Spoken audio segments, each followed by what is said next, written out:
Perhaps we need some outside universal threat to make us recognize this common bound. I occasionally think how quickly our differences worldwide would vanish if we were facing an alien threat from outside this world.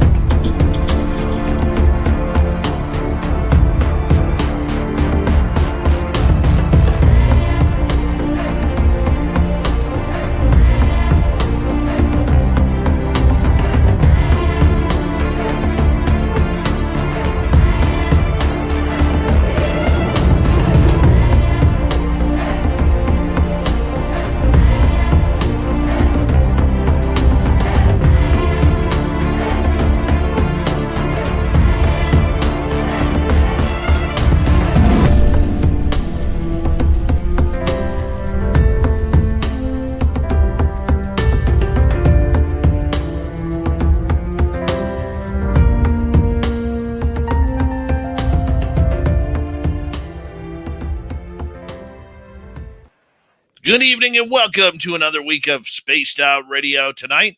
My name is Dave Scott, your big host here with a nice beard and freshly washed hair as we get ready for a great show tonight with Barbara Jean Lindsay. Not only is she an NDE experiencer, but an experiencer of all things extraterrestrial as well. Before we bring Barbara in, we got to say hello to everybody in our chat room tonight. We got Race Fan in the gold medal position. Kurt M. taking home a silver, and Karen in the Woo Train with a nice bronze medal tonight. Jack Clark, Roy Boy, and Tim Mothman and Tim Mothman's goatee. Nice to have you all here. Lisa C., Laura Lobbs, Derek Galloway, and Susie B. Nice to see you all. Free Your Mind, how are you? Hi, Human Carl. Nice to see you, my friend, a great veteran of the United States Air Force. Thank you for your service, Human Carl. JSCO, Kevin, good to have you both here. And where are we here? Desert Rat is back. Desert Rat will be signing autographs after the show. Line up to the left of the studio, if you don't mind, to the left of the studio. All right, continuing on with our roll call here. There's another great Marine, Black Dragon. Thank you for your service, my friend.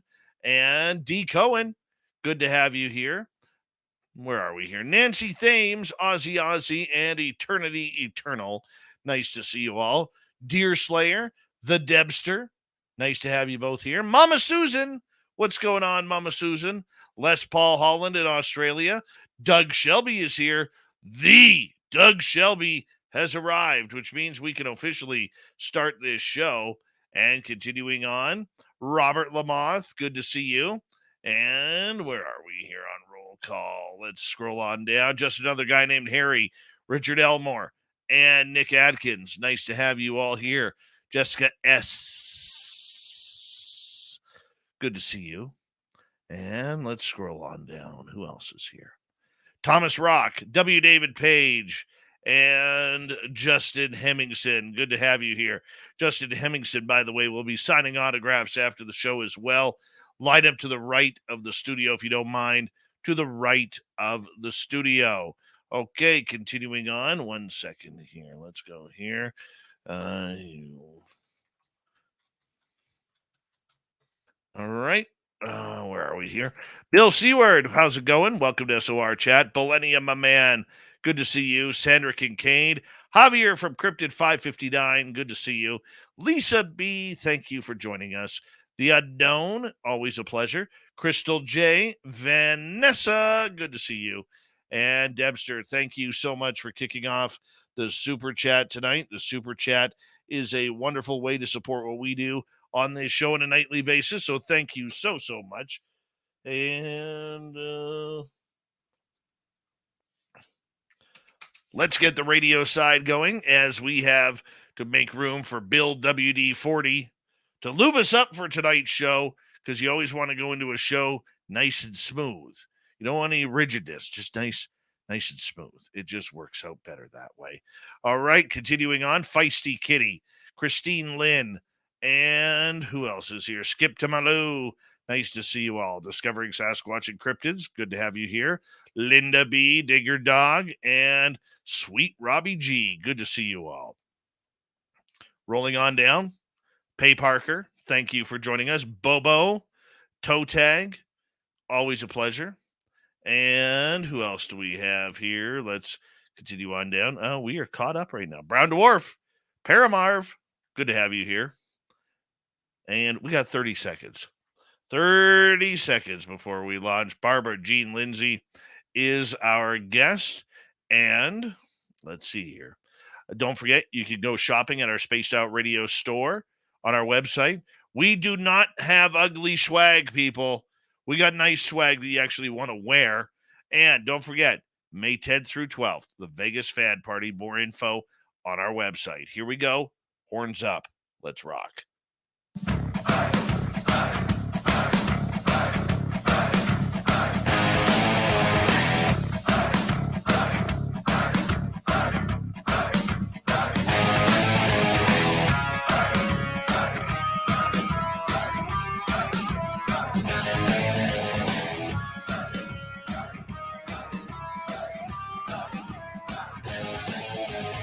From the mountains of central British Columbia to you listening around the world, this, my friends, is Spaced Out Radio. I am your host, Dave Scott, sitting in the captain's chair of SOR headquarters. We welcome you to tonight's show on our terrestrial affiliates around North America, digitally on Odyssey Radio, TalkStream Live, and KPNL. All of our archives are free. Join us at youtube.com/Spaced Out Radio. Do old Davey the favor, hit that subscribe button. You can follow us on Twitter at Spaced Out Radio, Instagram at Spaced Out Radio Show, and on Patreon in the SOR Space Travelers Club. Our website, spacedoutradio.com. We have a plethora of features for you. Rock out to Bumblefoot, read the news wire, check out our swag as well. Tonight's show is brought to you by Chive Charities. Help make the world 10% happier by visiting Chive Charities today. You can find them on our website. A power show of info tonight as we get into near-death experiences and, of course, a little bit of aliens. Barbara Jean Lindsay is going to join us here momentarily. Then in hour number 3, Steve Stockton returns with a creepy story from the Bermuda Triangle. After that, filling in for little Timmy Senor, who's on vacation, we got Terry Hall and the UFO reports. All right, Barbara Jean Lindsay is an internationally acclaimed psychic, spiritual teacher, and inspirational speaker. It was in 1989 Barbara Jean had an extraordinary near-death experience after full-body channeling an ancient Egyptian being. Her lungs collapsed, killing her in front of a live audience. Over the next 3 years, or 3 days, that would be, 3 years would be a long time, she actually fought for her life on the physical plane, spiritual plane, and beyond. Barbara Jean's story, journey, and transformation, chronicled in her autobiography, Dying for the Light. And you know what? It's been literally since 2019 since I seen Barbara last, but I can tell you one thing. If you're ever in the presence of her, give her a big hug. She likes a good bear hug. I can tell you that right now. Barbara Jean Lindsay, it is always a pleasure to have you on Spaced Out Radio, my beautiful friend. How are you? I'm doing fantastic. It's such an honor to be here and to see you again and to be on your beautiful show and all of your amazing listeners. And I'm geared up for this. It's going to be fun. We are going to have fun. And I can't believe it's been that long since we saw each other. And and it's almost been as long as we've had you on the show. And, it's one of those things, all of a sudden you popped up on my Facebook and I'm like, I haven't seen or talked to Barbara Jean in a long time. We got to get her on. So that's why I actually was like all excited that you were coming on the show and to be with us. So thank you so much for that. My honor, my honor. We hit it off pretty good when I first met you. So we were like friends from the beginning, I think, So, and you're right about the bear hug, I do. Oh, yes. Oh, yeah. I know. I felt it. I felt it, and that's okay. I'm good with that. Very good with that. Since the last time you were on, we've expanded this show in our terrestrial radio markets as well as online and everything like that. So I'm going to take you back in history here a little bit so our audience, which is all fresh and new to you, can get to know you a little bit better. You had an amazing near-death experience. I mean, a lot of people are frightful of things like this happening. But this one kind of, lack of a better term, no pun intended, really hit you right in front of a bunch of people. It did. It did. I was a single mom and um, just minding my own business and working hard 2 jobs to keep things going. And that morning I woke up and there was like this white webbing around me, and I didn't have time for that, so I laid back down, because I didn't have time for it. And then I sat back up and it was still there. It was kind of a weird day all day, a strange day. It's like I was out of time. My timing was off. I took the kids to school. I did all my normal things. I had an art gallery and an interior design business that day. And then I went to the psychic school because it was really something was wrong. I was studying about how to do psychic readings and healings and that sort of thing. So I was interested in that subject and was brand new to it.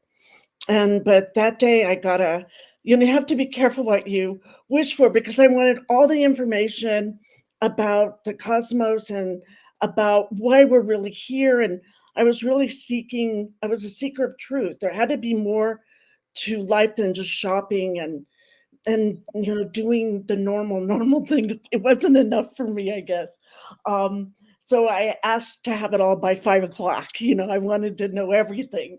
At that time, we didn't have um, any kind of like these programs at all. And so to learn, I went to conferences. You would go to conferences or go to the library and read, and buy books and read. And I was an avid reader, so I wanted to learn everything I could about what's available, what's out there. Not that I was having a good life. I just, there had to be more. And so I think I was curious, where that curiosity kills the cat kind of, I was very curious of it had to be something more than what we were told. And I think through the NDE, it changed my life so much, and I opened up so much and let go of so much fear before of dying, for sure. I was never a real fearful person, but after the NDE, I was never afraid of death again because I went through and onto the other side. And so that day, after I went to the psychic school, and they kicked me out because they said my energy was too whacked to be there. And what that meant is that when you have a school, you want neutral energy there for everybody, and so it's very respectful. And I couldn't control what was going on with me, and neither could any of the teachers or the administration. And so they kicked me out. And so then I was on my own, and I didn't want to go to the doctor just because I didn't know what was wrong with me. So I went to a healing center that night, a public healing center for women at a church. And so as I was walking in, I started to have trouble breathing, and I'm an asthmatic. And so a lady came up and handed me an inhaler. And I don't know how much detail you want, but it's like when I tell the story, I haven't told it in a while, actually, but when I tell it, it's like it just happened yesterday. And I figured it out today. I had to write it down. It's been 34 years since that happened.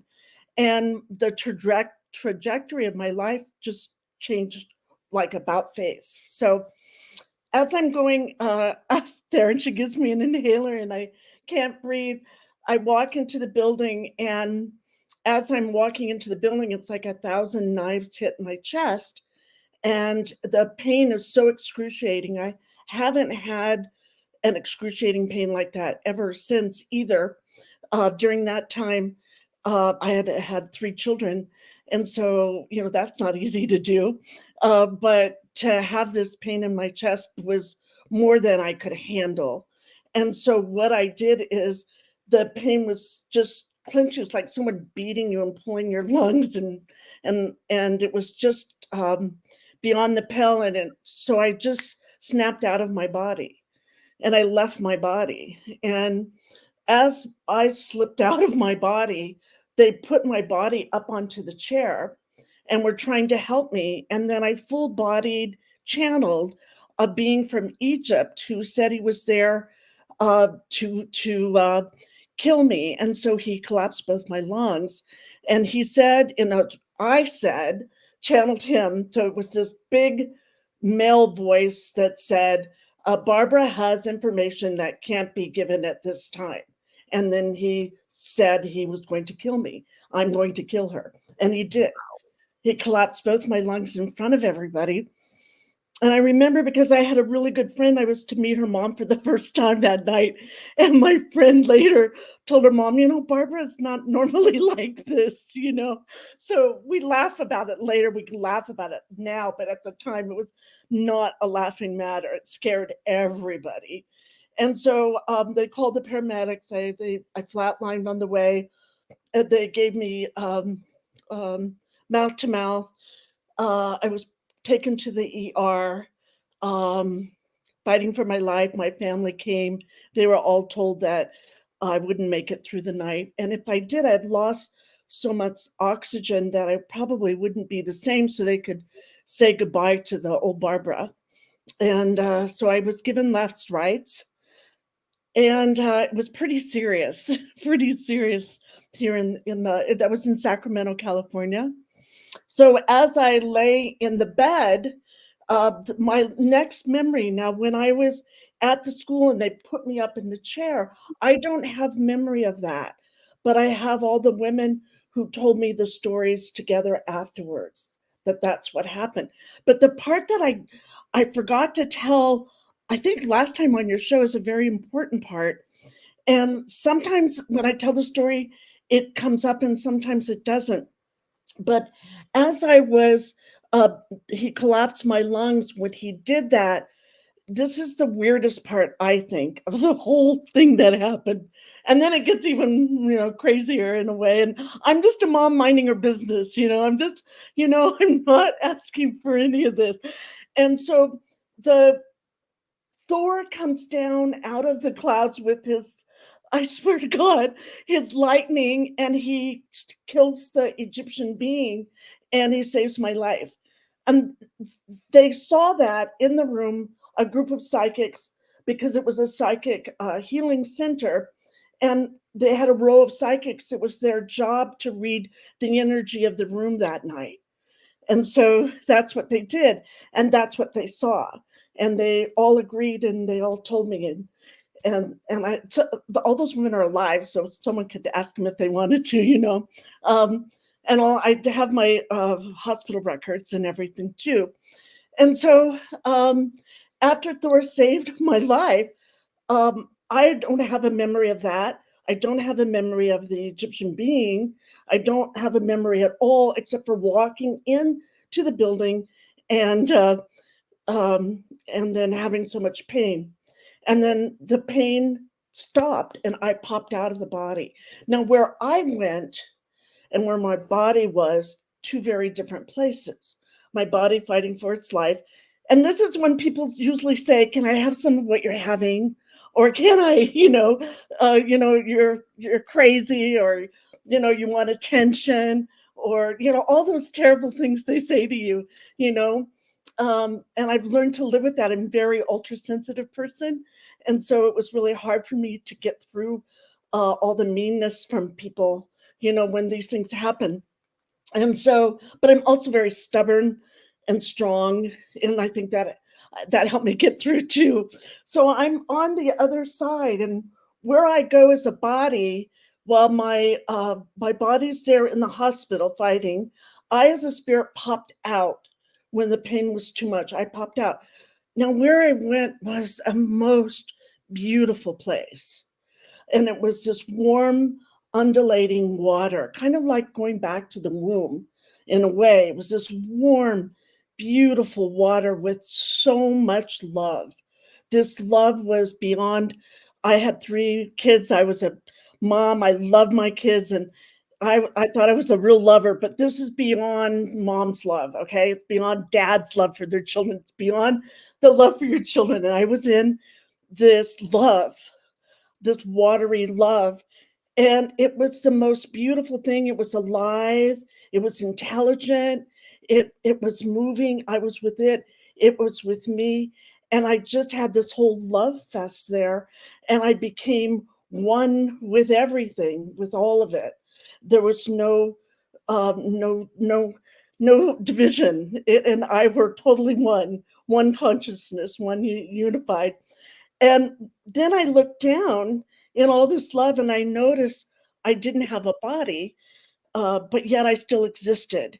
And when I noticed that I had a body and I didn't have a body, but I still existed, it blew my mind. And that's back in 1989. We didn't talk about stuff like now, you know? And so after it blew my mind, the next step, I was on a spaceship for the first time. So maybe we should want to stop there. Do you want me to keep going? Or This is good woo here. This is oh, high. it's really good woo. I know, but No, and I love it. I let me ask you a couple questions beforehand. okay.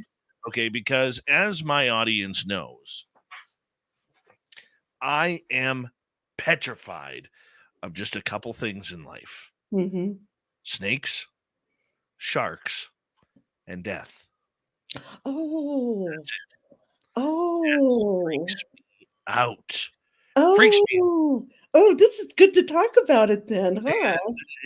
To the point where I literally, it's not as bad now, but if you took me back, let's say 10 years, I would have such anxiety attacks that I Wow, would literally go running down the street screaming. wow, wow. And I know exactly when it started. When Exactly did when it started. It was in 1999, and I was holding my daughter. She was about 4 months old, 5 oh, months old, and I was it was like around midnight, 1 o'clock. She had woken up, and I was rocking her, uh, oh, and she was just tiny because like she was only born at 5 pounds 13 ounces, oh, and so long story short, I said, "Daddy is going to be here for you forever," oh, and it was the word "forever" yeah, that hit me, yeah. and I all of a sudden went, "Oh my god, I just lied to my daughter because I'm going to die, Mm-hmm, and then she will have to continue on without me." And I erupted into tears, mm-hmm. into an absolute temper tantrum, panic attack, to the point where my ex-wife had to come over, and she's like, "Is everything okay?" I'm like, "You got to take our daughter. Like, I can't hold her right now." Mm-hmm. And I was literally Yeah. flipping out that I had just lied to my infant daughter about Mhm. being there forever. And ever since then, it has not been old Dave has not been a fan of that topic. Well, maybe it's a different way of being is all. Maybe it's true that you won't be there in the physical body, but you're going to be with her in the memories that you give her. And And I tried to win myself over with that. mhm, But, and the funny part about it is I would consider myself a creationist. I'm not a religious person, but I uh-huh, consider myself a creationist. mhm, Okay, because it just look, I don't care whether you believe in evolution or creation. It's whatever yeah, suits you yeah, as a person, yeah, whatever you want to believe. I don't right, push anything on anybody. yeah, But for me, creationism actually, believe it or not, makes sense. mhm, And mhm, the point that I'm getting at is this, and that is I really, really want to, live forever. I right, like it. I like it here. I don't yeah, wanna live in I don't wanna have and there's a number of questions that I want answered, yeah, yeah, like, if when I go face God on my judgment day, I wanna ask him, "Why did you create us to die?" You yeah. know, no offense, dying sucks. I don't wanna leave my parents. It killed me when my mother died 4 months ago, Um, you know? I think what happens, because I'm older now, I'm 71. And so I'm looking more at, the actual dying part. And I think what happens is when you get older, you change. You look back over your life, and for me, I can say for me, I should probably just say my own experience of it is that I'm like you. I cry when I think about my children and how much they've grown. My son's in his 50s, and I have grandchildren now, and what wonderful memories, and they go by like that. They're so fast, right? Mhm. And I'm a crier anyway, but I think I've left them with me, a part of me that will forever be with them. It has nothing to do with the body. Really doesn't have anything to do with the body in a way. Um, it's nice. I see what you're saying. I would like that too. But maybe we meet in a different life, in a different place, in a different way. And maybe we have been meeting over and over again. I can tell you, and all I can tell you is my experience. I didn't meet my family. I didn't meet any relatives. I didn't meet anybody I knew. I only met extraterrestrial beings, and maybe I'm a part of them, and that was my family. Those are some things to think about now. But at the time, I didn't meet my grandmothers or my grandfathers. I didn't meet them. But I have a picture of my grandmother right here on my altar, and she's with me every day, and so whenever I eat a piece of pie, it's her. You know what I mean? So it's a different way of perspective. Maybe it's like death is like it's an intelligent change, like changing of the seasons. From now we're going from summer into fall, and then from fall we'll go to winter to spring. There's an intelligence to this that we are learning and changing and growing the whole time. But I See, know that. Okay, go ahead. Go my ahead. biggest fear is the what if. What if Darwin was right? What if the atheists are right? What if we are one and done? Okay, and Oh, I can't be that way because nothing's been that way. This lifetime is one and done. Everything has an evolution to it. Everything changes and turns and grows. I just, I did before. I can see where you're coming from, but I don't know. I've came from, I had that experience, and it opened me up to um, something extraordinarily beautiful that has our best interest at heart. mm, I know. I trust me. I want to believe, and I do believe deep down. But the whole point of it is just it scares the daylights out of me. Oh, It that's good. really does. And then you have a situation where right before my mother died in Yeah, June, the day before, my sisters and I caught her having a conversation with my deceased nephew, yeah, yeah, and he was there right to yeah, the end. yeah. So I know my nephew helped carry my mother to the other side. So Right. we have all of these examples that Mhm, I believe. It's just mhm. there's that small little what if. That, it's about 1 millimeter on a ruler. Okay, that just makes me go about the subject. Well, But maybe that's healthy. Maybe that's healthy though, right? Too, maybe maybe I know Barbara, what. Barbara, I'm gonna get you to hold on right there because we are gonna go to a commercial break Okay, sure. here at the bottom of the hour. Barbara Jean Lindsay is our guest tonight, near-death experiencer, survivor, alien contactee. How do we blend the two together? This is the perfect woo for a show like this with Woo-hoo! Spaced Out Radio. My name is Dave Scott, your host. Yep, we're in for a good night tonight. Stay tuned. Spaced Out Radio, second half hour. We'll return right after this. We will be right back.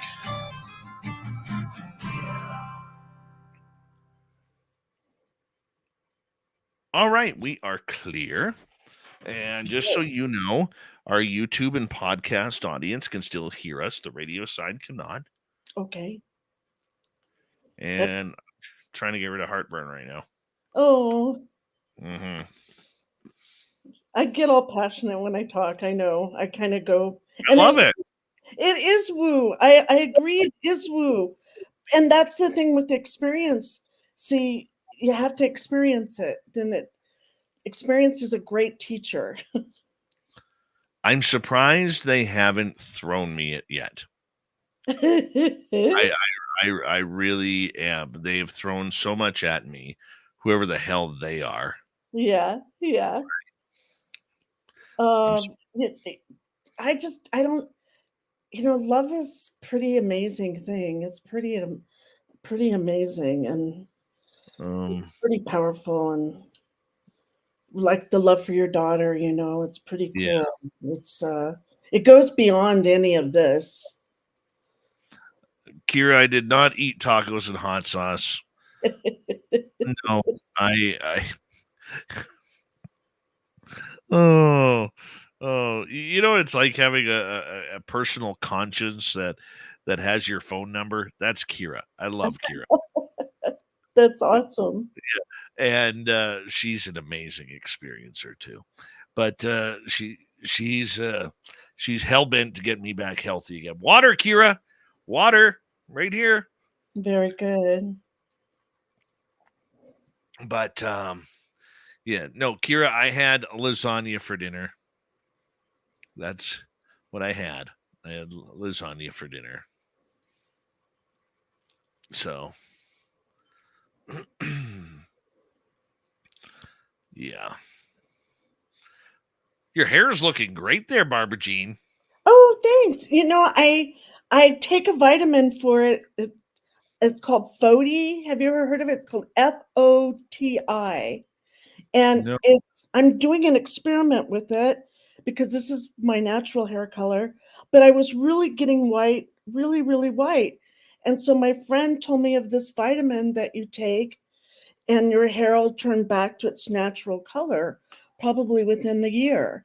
And it's getting darker and darker instead of lighter and lighter. Really? It's a natural herb too. It's all natural. And how often do you have to take this? I take 2 tablets a day. That's it. And it's called FOTI. I can see if I can find it. But yeah, and I started taking it. So far I will see what happens in a year from now if it goes, but it's much darker on the bottom than on the top. So it is working, I think. It's kind of fun. Very nice. Very nice. Let's see who has popped in here.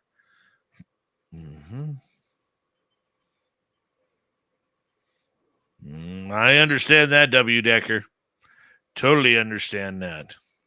Okay, what did W. Decker say? Says, be careful of what you wish for, Dave. My NDE was a powerful teacher, but the lead up is not something I would wish on people. There's a reason why it's called a near-death experience. Exactly. I'm with you, W. Decker. I wouldn't wish it on anybody either. Reality, how you doing? And let's see here.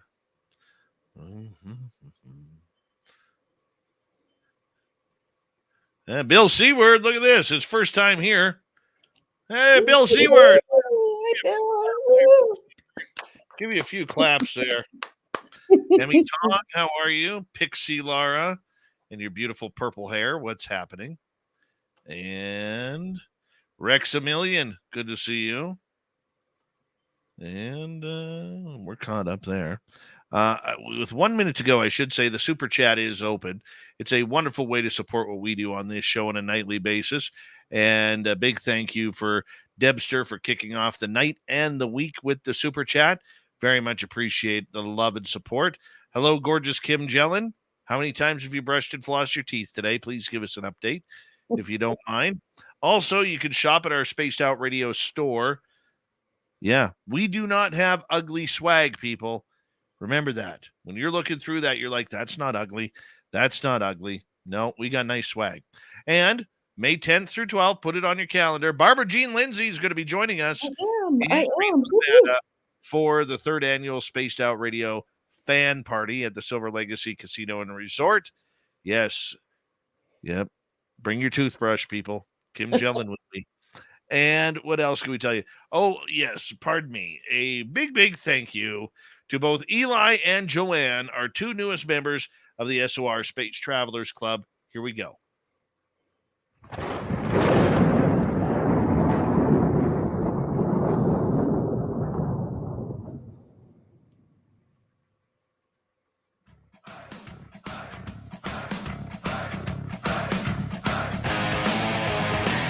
Second half hour of Spaced Out Radio is now underway. Good to have you with us. My name is Dave Scott. Very much appreciate earning your listening ears. Reminder to all of you that if you missed portions of this show or others, you can check out our free archives at youtube.com/Spaced Out Radio. Do me the favor, hit that subscribe button. Our website is spacedoutradio.com. We have a plethora of features for you. Rock out to Bumblefoot, read the news wire, check out our swag as well. Follow us on Twitter at Spaced Out Radio, Instagram at Spaced Out Radio Show, and you can join us on Patreon in the SOR Space Travelers Club. Barbara Jean Lindsay is here tonight talking about near-death experiences and alien contact. Her website, barbarajeanlindsay.com. Barbara, before we continue here, I meant to say this at the beginning of the show, so I apologize for actually interrupting. For our radio fans and for our fans on YouTube and on podcast, I know there's a lot going on in the world right now, and there's a lot going on that we have no control over, and it's scary, it's ugly, it seems like it's getting worse and worse every day. But I want to say something. When you do not hear us talking about topics, whether it's politics or inflation or food prices or what's currently happening over in Israel with the Hamas and Hezbollah and the Israelis, the reason why we do not mention this on this show is because we want to make sure that all of you listening have an escape. You have an escape from having to deal with the stuff that's out there, outside your window, outside your home, outside your town. Okay? The world is an ugly place right now. And if we can take you away for 3 hours a night and just allow you to relax and enjoy some stories and some information that's out of this world, that's our job. That's what we're going to do. You get bombarded from the time you wake up in the morning until the time you go to bed. But damn it, this show, we're going to make sure that we stick to our path and stick to our true nature, which is delivering you guys the best woo that we can, the best fun that we can, and the most entertaining and strange stories that we can, because we've all had enough. We've all had enough with this world right now, and what we need is an escape. So I invite you and I challenge you all listening to this show, for all of your friends and family that have had enough as well, and maybe they believe in these topics or find these topics interesting, give them the minute to give them our show time and our where they can find us, whether it's on podcast or whether it's on YouTube or one of our great radio stations that broadcasts this show. And just remember, you always have an escape with us, and we're not going to change. We're not going to go political. We're not going to go anything unless something major happens in North America. We will continue to talk about the same things we talk about. You guys want ghosts, you want aliens, you want UFOs, you want monsters and cryptids and near-death experiences and psychic empowerment and numerology and everything in between. That's what we're going to continue to deliver. So it's not that we're ignoring the topics, but we're ignoring the topics so that way you as a listener can have an escape from the daily reality, which is life right now. And it's hard out there. So thank you so much. Barbara, I appreciate you just letting me butt in. It's wonderful.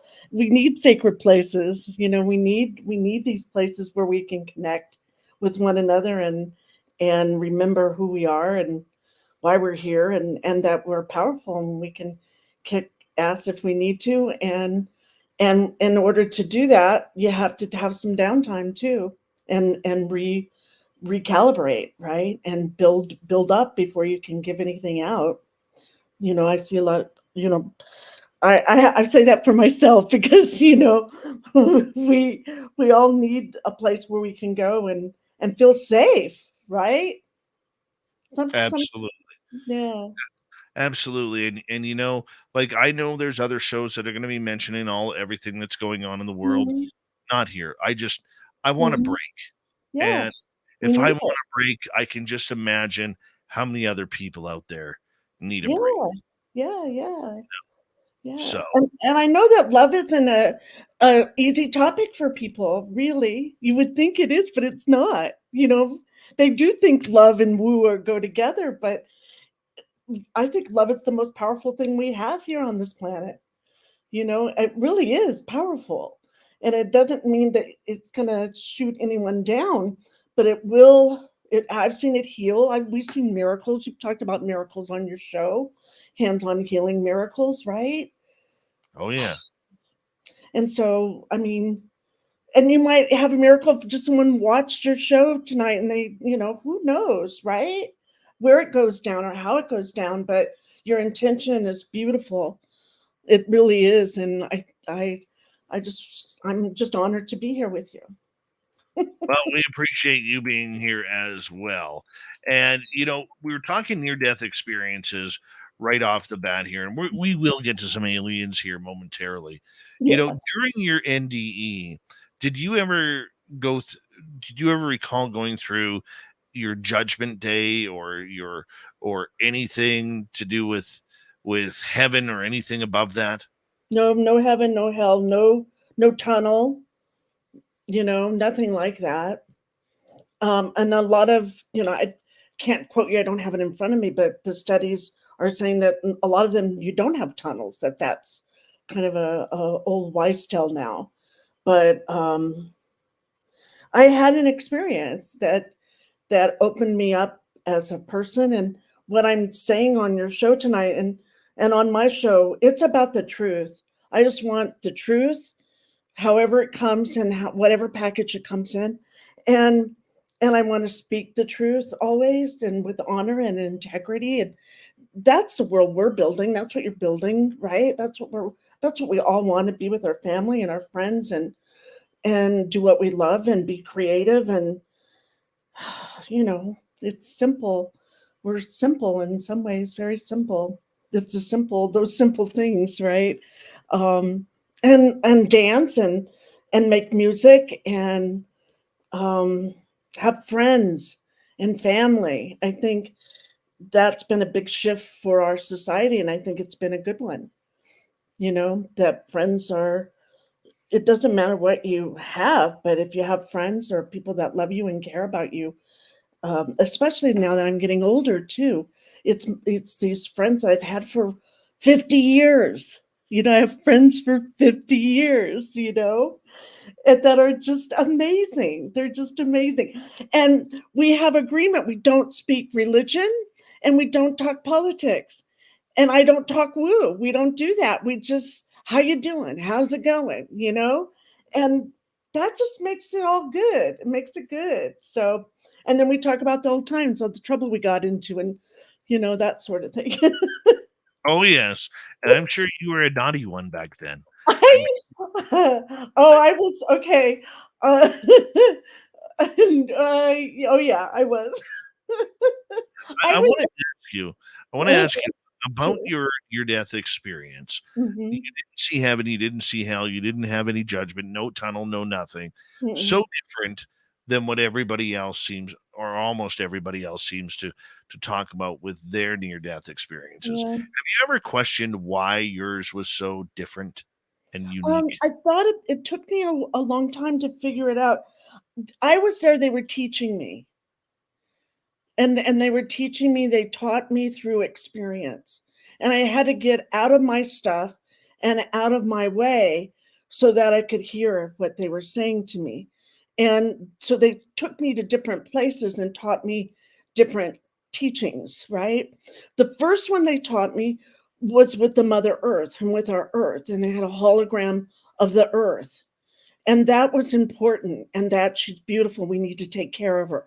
That's not unusual for NDEers. There's been quite a few of, I don't know what the percentage is, but there's quite a few have had that experience during their NDE.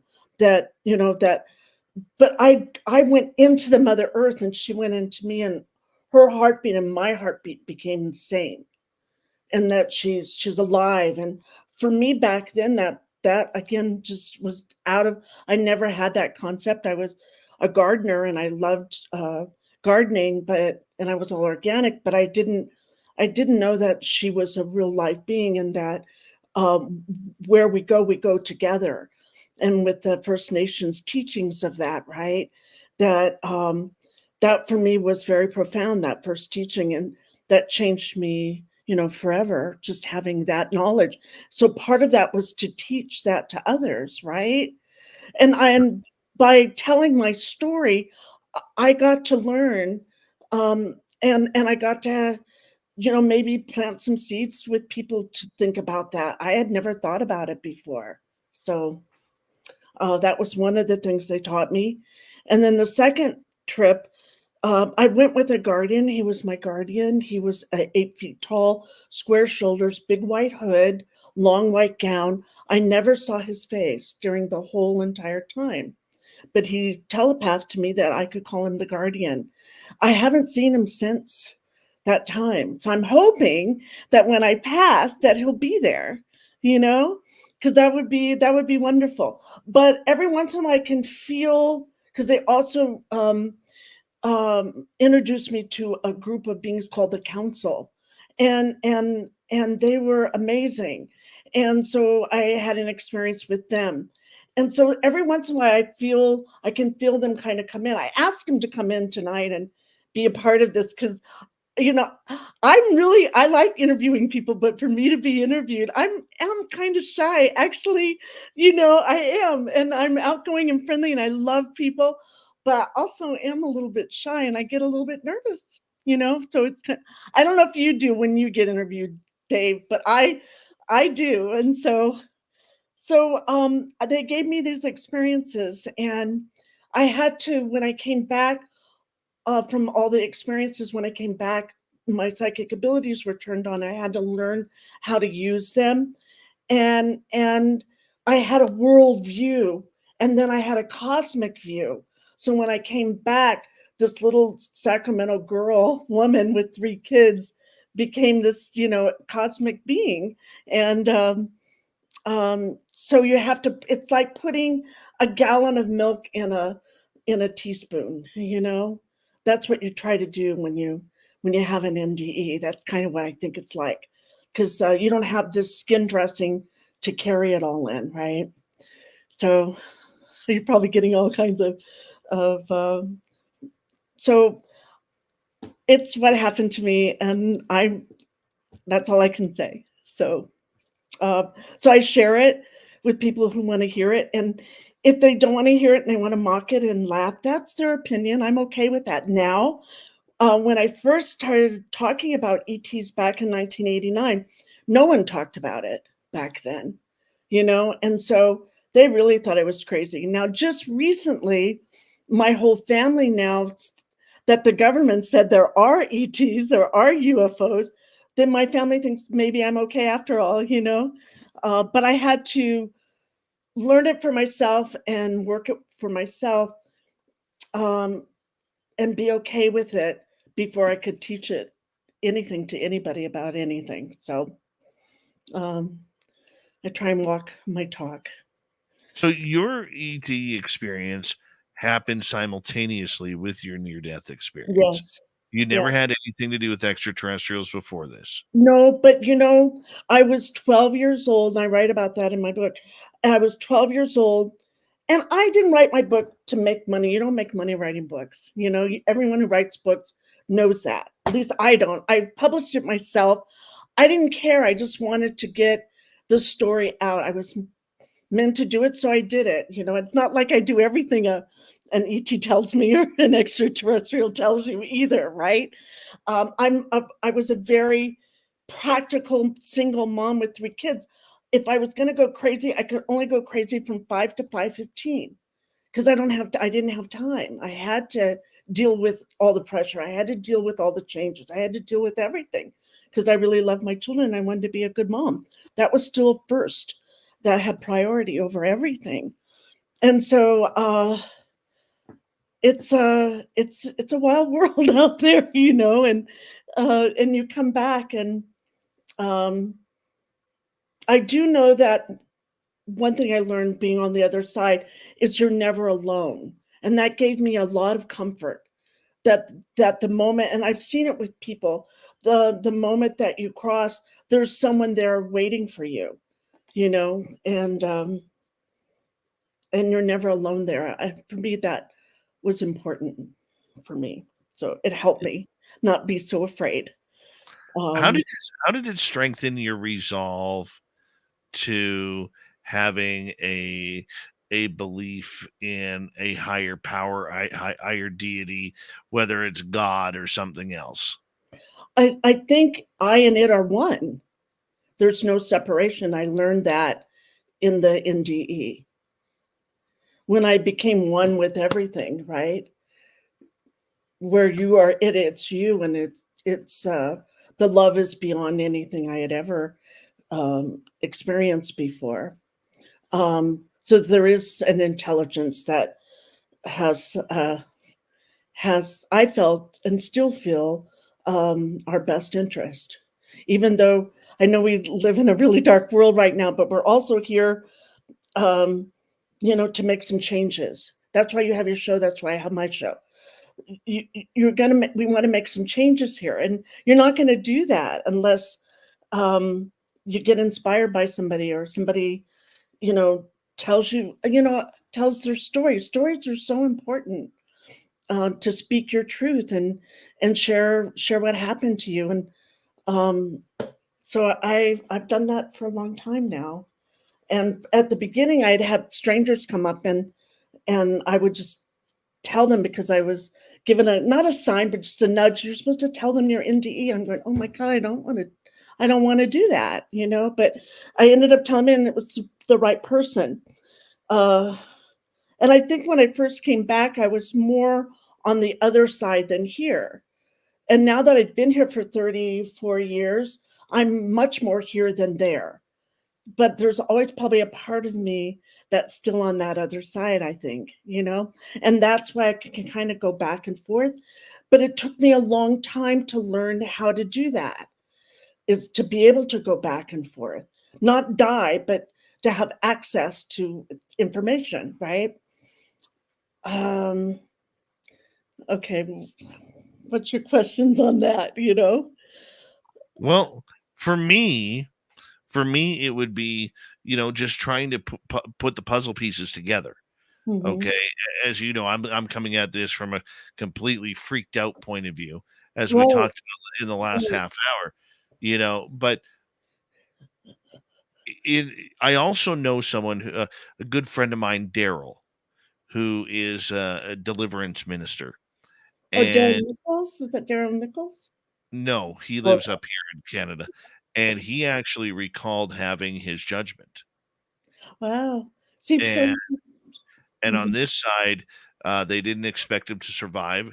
It took about 14 days, and he said he had Jesus on his right, and the devil was on his left, and the devil just kept on throwing crap at him, and it Oh, just kind of kept on going from there. But I mean, it's a more religious perspective of what it was. So my question for you is, Daryl being somebody who is very unique and religious compared to someone like you who isn't religious but extremely spiritual.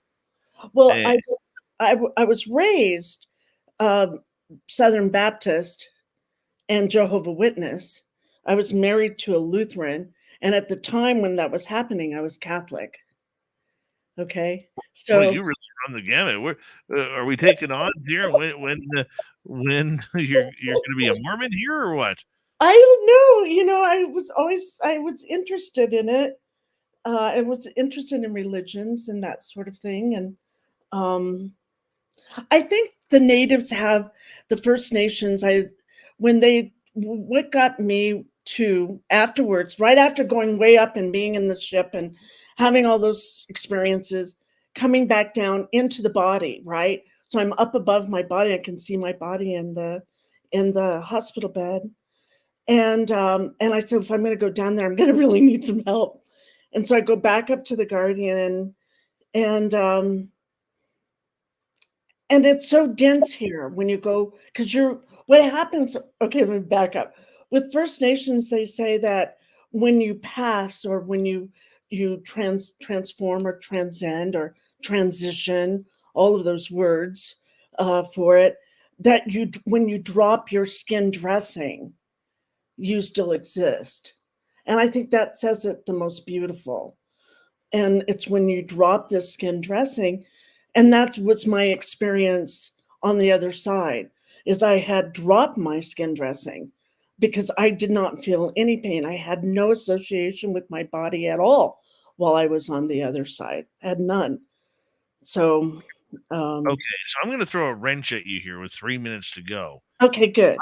How do you know it's you in your body when you left your body and not a walk-in spirit that's taken over? Because it was I still had the same personality over there. I still had I never got to see my body there, right? I had no body, but I still existed. I still had humor. I thought that they all, they must have gotten their. I have a sense of humor that was still there and still intact. And so when I came back to the body, if anything, from having an NDE, I'm more now in the body than I've ever been. And that is, now I know when I'm in my body and when I'm not. Before, I was outside my body a lot because I get busy and do things and push my body and push my body. And I wouldn't listen to my body. My body would be saying, you need to drink water, you need to sleep, you work together as kind of a team. You and your body work together in this world, right? And so now I know when I'm in my body and when I'm not. And I know when I go out there how far I'm going and when I come back. So So do you astral travel now? I can. Yeah. But I don't as much. I do it for healing or for helping people, but I don't do it a lot, but I can go out and get information for people and bring it back. I can do that. I don't talk about that a lot, but I like being in this body. I love this body. I love being a woman. I have the memories of all my childhood memories. I have all of that. So I know the difference between a walk-in. I've met a few walk-ins this lifetime. They don't have any memory, and so I have all my memories intact. So I know it was me that had that experience. I had it without a body over there, but yet I still existed. Here's the clicker, though, for whatever reason. They could see me, right? But I couldn't see myself. And I don't know why. So if anyone has an answer to that, that would be great, And so I also felt like when I went that it was these experiences were being made at that time because you're 100% present there. And I actually, at that time, not now, but at that time, I felt more alive on the other side than I did here. And now I can say that's not true. Now I can say I feel very much alive here. And on that note, I'm going to get you to hold on right there because we are going to go to break here at the top of the hour. We have Barbara Jean Lindsay for another hour here on Spaced Out Radio. When we return, oh yes, we're going to get into some serious aliens. Hey, we got some serious woo happening tonight to cheer you all up. Why not turn it up a bit? Hour number 2 of Spaced Out Radio coming up next. All right, we are clear. All right. We are clear. Fun time so far. Fun time. I hope so. I just, you just tell your story. That's all you can do. That's all you can do. It's like, Barbara, I'm gonna put you in the green room here. I'm gonna step away for a couple minutes. We all got right. about 5.5 minutes. Okay, Okay. be right back. Be right back, everybody. Don't leave. Don't leave. Kim, go brush your teeth again, third time, if you don't mind. Be right back.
right. I'm back. All right. Let's say a big thank you tonight to our super chatters. Let's see. We have Debster, Totag, W. Decker, Ozzy Ange, Nessa, CS, and Bill. Thank you to all of you for your love and support of Spaced Out Radio. We really do appreciate it. Thank you. Don't forget, you can shop at our Spaced Out Radio store because we don't have ugly swag. No, we don't. You can pick up your really good-looking swag at spacedoutradio.com. Mark May 10th through 12th, 2024 on your calendar because we're all heading to Reno, Nevada for the 3rd annual SOR fan party at the Silver Legacy Casino and Resort. We got a live show. We got a live ghost hunt and so much more. So make sure you sign up for that on our website. Here we go with the next hour of the show.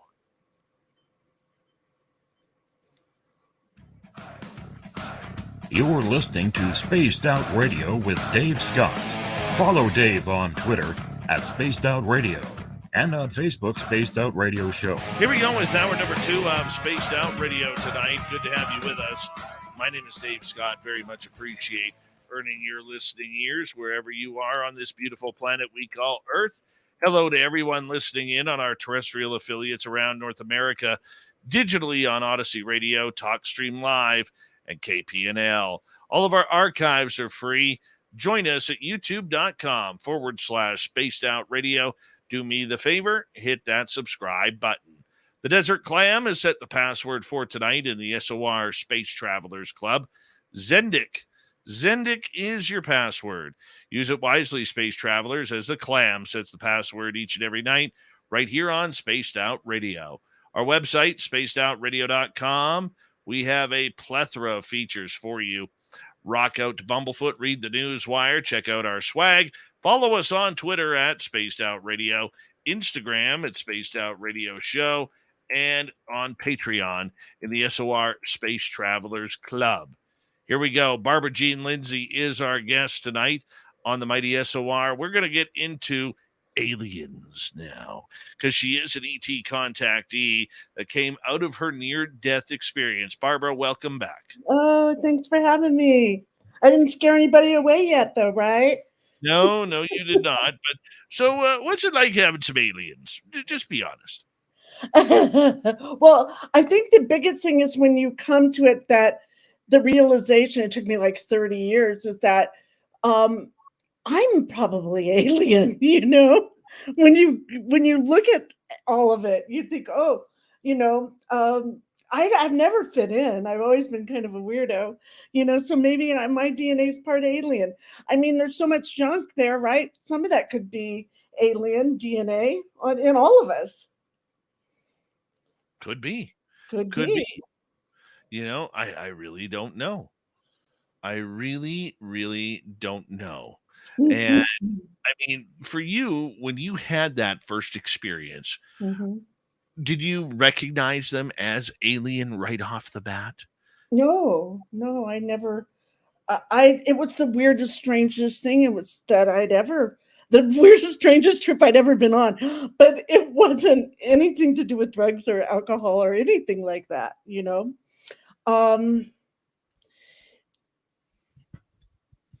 I had met them before and I had forgotten about it when I was having that experience. When I was 12 years old, I went to go up on stage and talk in front of the whole school, and I was really nervous about it. And on my right peripheral of my right eye, that same group of beings came, and they were in a straight line. They had the tall white hoods, square shoulders, and I could never see their faces. And they told me, would I like to go and speak to people and help people, inspire them? And I said, yeah, sure, I can do that. And they said, well, you'll never get paid for it. And I said, well, no, you got to pay me for it because my family's really poor and I would like to give them some of the money. And they thought that was really funny. And they said, well, you won't get paid. Do you still want to do it? And I said, yeah, I would. So I told them I would. And so then then they were gone. And then I went up on the stage and I spoke and I represented my school, right? When I met them again in 1989, I didn't know that it was them until afterwards that I figured out that I had seen them before. And that's right when I was going to go speak. And it was the same guy with the big square shoulders and the white hood and no face. It was them. And I met them later in an experience of the first thing when I went on to the spaceship. I had never been on a spaceship before. Now looking back at everything that I know, I'm sure I'd been on a spaceship before. But at that time, I did not know that I had ever been on a spaceship before. And I was sitting in kind of a dentist chair, kind of leaned back. And it was clean, a very clean spaceship, right? And I just knew it was a spaceship. It was circular. I was in a circular space. The lights were nothing had a hard edge to it. It had a sweet smell. I wasn't too cold. I wasn't too hot, even though I still look down. I don't have a body. But I know it was a spaceship. Absolutely. Because when the being came towards me, he telegraphed to me that he was the guardian and he would be talking to me as the go-between from another group of beings that I would meet, and they were the council. So he kind of waved his arm, and when he did, across the other side, the council showed up in a whole bunch of different outfits, the same white outfit with the same white hood, the same everything, except for some of them were fat, some of them were skinny, some were tall, and some were short. And they would jump up and down, and then they'd come to an agreement, and then they would tell their one person who was the communicator for them to tell my guy what they wanted me to hear. And looking back years later, they were up in a big glass, looked like a clear glass room. I don't know how long, probably, I have no idea, but they were up right close to it. And I think they were at a different, now looking back 30 years later, they were at a different vibration or a different hookup or something different. Like when they had to hook in to me, they couldn't come to where I was. They couldn't be there. I think their vibration was different. That's the only thing that I could figure out later. But they couldn't come to see me where I was with the guardian himself. I mean, it could have been a hologram. Looking back, it could have been, but I felt that they were real and that they were there. And there was a group of them, and they said I was to call them the council, and so I did. And then after the council is then when I had they started teaching me, and that's when they had the hologram of the earth come, and I had that teaching. After that, I went up out of the spaceship, right? See, you can't make this stuff up because it's too crazy, right? It's too out there, okay? And so we go up through the spaceship and down across, we go over all these hills and valleys of these beautiful forests. There's no buildings, there's no humans, there's nothing there. And I don't know how long we did that, but it was the most beautiful feeling flying over these trees and forest. And later I would be introduced to Sasquatch. That's a whole nother show, a whole nother thing, okay? But that was much, much later, and that's only been in the last, probably the last 3 to 5 years. That's a whole nother thing. But I didn't know that at the time. So now I'm thinking maybe they were showing me my future at that time. So instead of showing a judgment, they showed me my future. Right after I had the NDE, I worked with the Lakota Sioux chief for 8 years, right one-on-one with him. And I did over, hundreds of sweat lodges and learned their traditions. And it was a beautiful, beautiful experience to go get that high and that expanded, right? And then to come down, I really needed to go into the earth and really build a real relationship with our earth. And I have that now. But you can't buy it, you can't read it. You have to work with it. You have to experience it. You have to know it, And I was really, really fortunate to meet this chief and this beautiful family. And I ended up taking the chief and his family to Switzerland, and we did a sweat lodge in Switzerland with a group of teachers there. That was wonderful. So after the green, then I go up to the next teaching. The guardian would come and he would give me that look, even though I didn't see his face. And then the next one, I went up these stairs, a big staircase, and up to the right was this beautiful, colossal Greek columns in a circle, and it was floating in the cosmos. And we're floating in the cosmos. It's stars all around us, up above us, below us. And it's that same group of beings. And here's my humor. I know it's me because I think, God, did they get their robes on sale or something? They all wear the same ones. What's up with that? I thought that was really funny that they all wear the same robes. And I'm thinking later, maybe that's something that made me feel comfortable. I'm not sure. But they were in a big circle, and they were doing a real low kind of a guttural hum sort of a thing. And so when I got there, they opened their hands, and I held on to their hands, and I became one with their energy.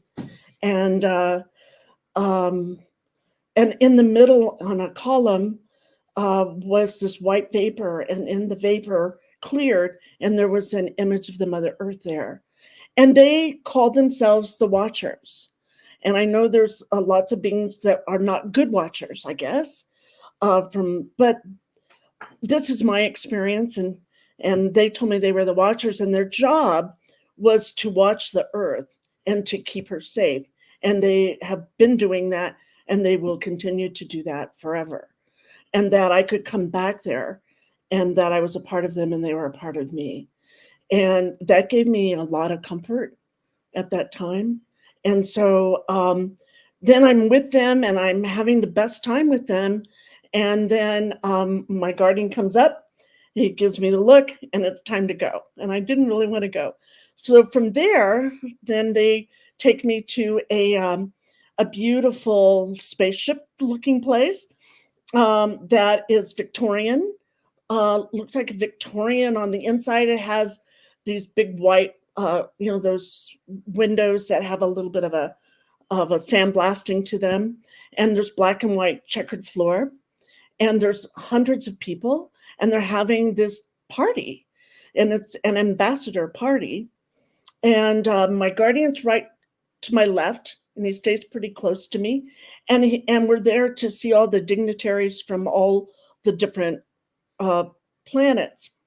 And some people said, well, is that like a Star Wars? But no, it wasn't like that. But it was very elegant, very sophisticated, very intelligent, and they were there on purpose. And I saw different beings. The first one was kind of a Mr. Jeeves. Remember that from way back? There was that Mr. Jeeves looked like a waiter. It kind of looked like him. Yes. And looking back now, he was probably a robot, and he was serving drinks in clear little test tubes, of different colors. And I took one, but I don't remember drinking, and I don't remember seeing anyone else drink it. But I thought it was really cool, and there was music playing in the background. I think it was a live group playing, but I never got to see them. So there was music. People were drinking and eating and having fun and talking. And then one guy came up to me, and he looked kind of like about 4 foot tall, like the Ewoks. He kind of looked like a teddy bear Ewok, but he had a monocle. And he was some kind of a professor or scholar, and he was very excited to see a human because he had always studied about us, but had never actually met one. He was stoked about that. And so I stayed with him for a little bit. And then we're starting to walk down the hall, and way down the hallway, I see a pink elephant-headed dude in a black tuxedo. Right. And he looks at me, and and he looked right at me, and I looked right at him, and we had this contact with all these people between us, but I'll never forget him. And I haven't met him or seen him since, but I knew him and he knew me. There was some kind of a recognition there, but I'm not sure what that was. I still don't know what that was. And so then I'm having the best time, right? Because these people are interesting. And, and then my guardian says it's time to go. And so then we spiral up. And my last teaching of that day was with a group of beautiful women in beautiful colored silk dresses. And they were like, they had musical instruments. They were like sirens. They only spoke to me in tone. They didn't speak in words ever, but they telepathed to me that I was there to find my tone, my voice, and I couldn't leave until I did. And so they had beautiful opera voices, and I had like a street guttural, like alto. I have a kind of a heavier voice, and so I was too embarrassed, but they were really adamant about me doing it, and they were serious in a sweet way. And so I found my tone, and it's very low. It's a very low, and they thought it was beautiful. And as soon as I said, "Oh yeah, I have a beautiful voice," and then I was done with them, and then the guardian came and he said, "It's time to go." And I said, "I don't want to go." He says, "No, you have to go." I go, "No, I don't want to go." He goes, "You have 3 children." And that's when I said, "Oh my God, I have 3 children. I gotta go now," And so then it was time to go back without hesitation. Okay, I gotta ask. I mean, Mhm. elephants in the room I and know. all this weird stuff. How do you know that? And I believe that you had an alien encounter, okay? Mhm. But I also know that aliens a lot of times will put facades on themselves Right, in order to maybe not make them look as hideous to the human eye right, as they may be. Do you think right. that that's maybe what happened here? It could be. I've been out before and seen the cloaking with the beings before. I mean, I was out with 2 of my friends, really good friends. Um, they're well informed, and we were out sky watching, and 3 stag deer came. I mean, come on, right?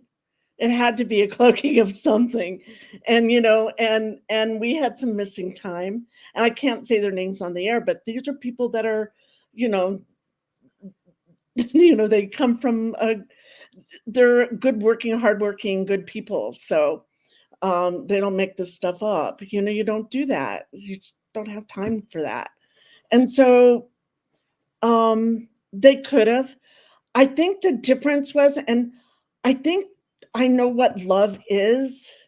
You know what I mean? And I never felt malice from them, although I know it was the guardian's job to keep me um, clear, keep me settled down, keep me feeling safe. So that is a possibility. Um, but I think I don't think so with this, mainly because of the First Nation connection when I got back. Too many synchronicities happened when I got back too, to keep this learning moving and going. You know what I mean? But I like the question. It's a good question. At the time, I thought absolutely not. 34 years later, it could have been a holographic teaching, right? So I maybe was immersed in it, but maybe I never left the spaceship. That could have happened, right? I think that could have happened, but I don't see a cloaking of beings um, that they wouldn't want me to see. Looking back, I don't think so, but it's a possibility. How's that? Uh, that's my Okay. truth. That's my truth on it. That's all I can tell you. And I think that's fine. You know, have you ever been regressed to Yes, I have. confirm what you've gone through? Yeah, I regressed with um okay. I was regressed by Mary Rodwell, and I was regressed by Barbara Lamb. And everything that I said is exactly what happened. And the one where I had a really hard time going back. There was a block by, I was also regressed by another person first, but I couldn't get anything. But I trusted Barbara Lamb and I trusted Mary Rodwell. And so they have it on tape somewhere of me going back in, and it's exactly how I said, except for I've forgotten this part where you go back. When I went back in, the part of, there's this beautiful love, but there's this light there too. And I was immersed in all this light. And that's why I call my book, Dying for the Light, because there was such this light, a beautiful light that I was immersed in, that was very loving. And that had nothing to do with the ETs before. So I don't know. I think they were my teachers. Maybe they were my family. But now looking back, I think they were telling me my future. They were showing me my future because I've done all of those things so far. Have you had any other encounters with any other beings like the Greys or reptilians or anything like that? Yeah, I have. And someone asked a question. Should I answer that for Carl? Yeah, I'll get to human Carl's. I haven't had one. Okay, let's see. My memories are pretty blocked, but I did have my friend who I was telling you about, who goes in and does scans for alien implants, right? And I do have them in my body. And when we were here, and I have pictures, I could try and pull them up, of four fingers on my wall in that in the black light, in that special light that's a fluorescent blue with some orange on it. And also on my body, there's been different dyes. And from what my friend has studied, and he's considered an alien implant expert. I don't know if you want to say his name or not, or Go ahead. Yeah, he's my friend Steve Colburn, and he's pretty well known. And so he knows his stuff. He's a material scientist for 20 years, and we have photos of that in my room. So I have that. I have a group sighting when I was in Hawaii with about 8 other people, and there was I have a whole thing with that. I actually saw the UFO fly over us, real close over us, and it was in the newspaper that night. Many sightings. That was in South Point, Hawaii, on the Big Island, and I had multiple witnesses. It wasn't just me. I had a whole experience there. I don't know. I could probably go on. I had an experience in Boynton Canyon in Arizona with another person. And we were at a tennis where they played tennis, and they had concreted over Native First Nation burial ground. And we were both upset about that. So we went out to pray and to tell them we're sorry, we didn't know what we were doing, forgive us, like that.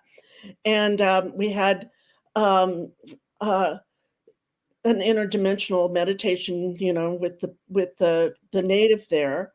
And then this really happened, and I have proof too. So I'm gonna get you to hold on right there, because we are going to go to break here at the bottom of the hour, and I want you to finish this story rather than having to get into it and then have to cut you off during the break.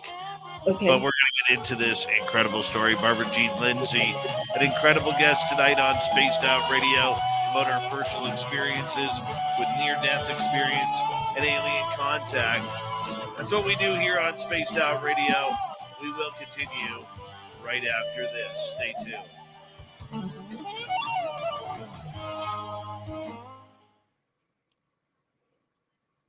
All right, we are clear. Okay. High National Memorial, how are you? Who else has hopped in here? TMI, good to see you. And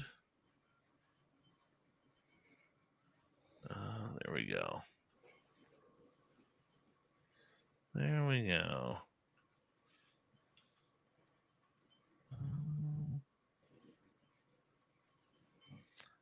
Right.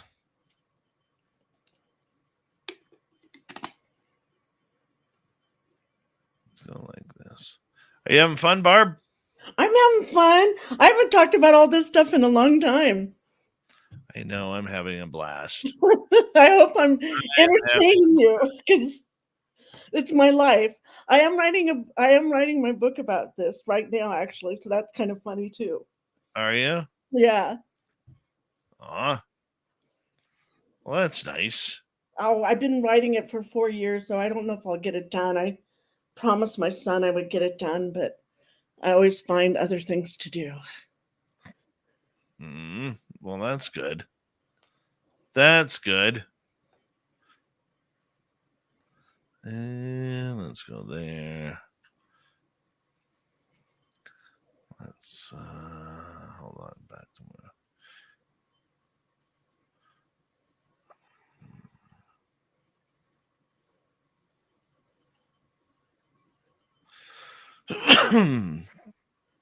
Hard to believe we're almost we're getting right through this here. This is pretty intense right now.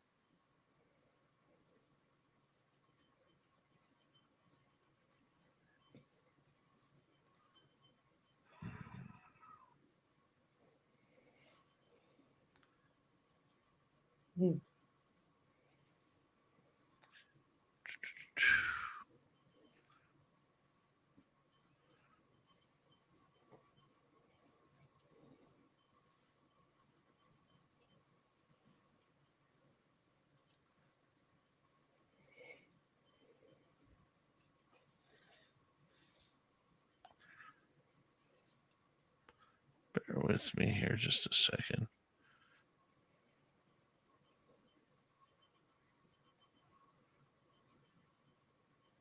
Come on.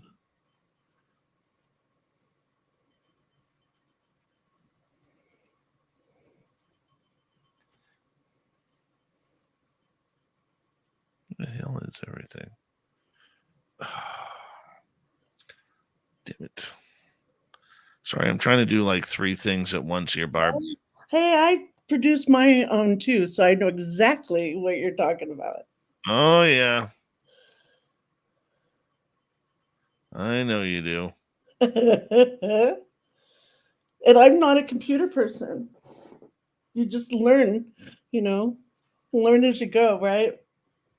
Right?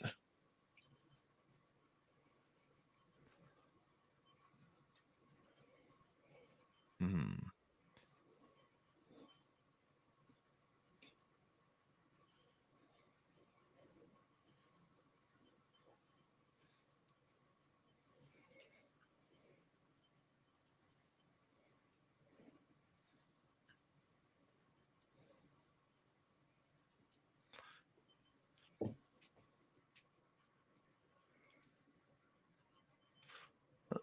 Bear with me here.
All right, a big thank you tonight to Human Carl, Bill, CS, Vanessa, Debster, Toe Tag, W. Decker, and Ozzy Ange for the great super chats tonight. Very much appreciate the love and support. Hey, Human Carl, remember when you accidentally had to miss the Space Travelers or the fan party? I'm taking care of you, man. You got a shipment coming. Talk soon. Here we go.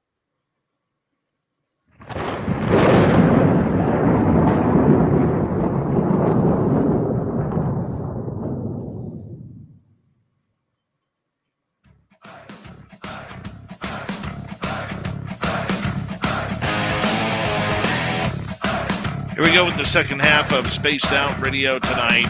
Good to have you with us. My name is Dave Scott. Very much appreciate earning your listening ears. Reminder to all of you that if you've missed portions of this show or others, check out our free archives by going to youtube.com/Spaced Out Radio. Do me the favor, hit that subscribe button. Our website is spacedoutradio.com. We have a plethora of features for you.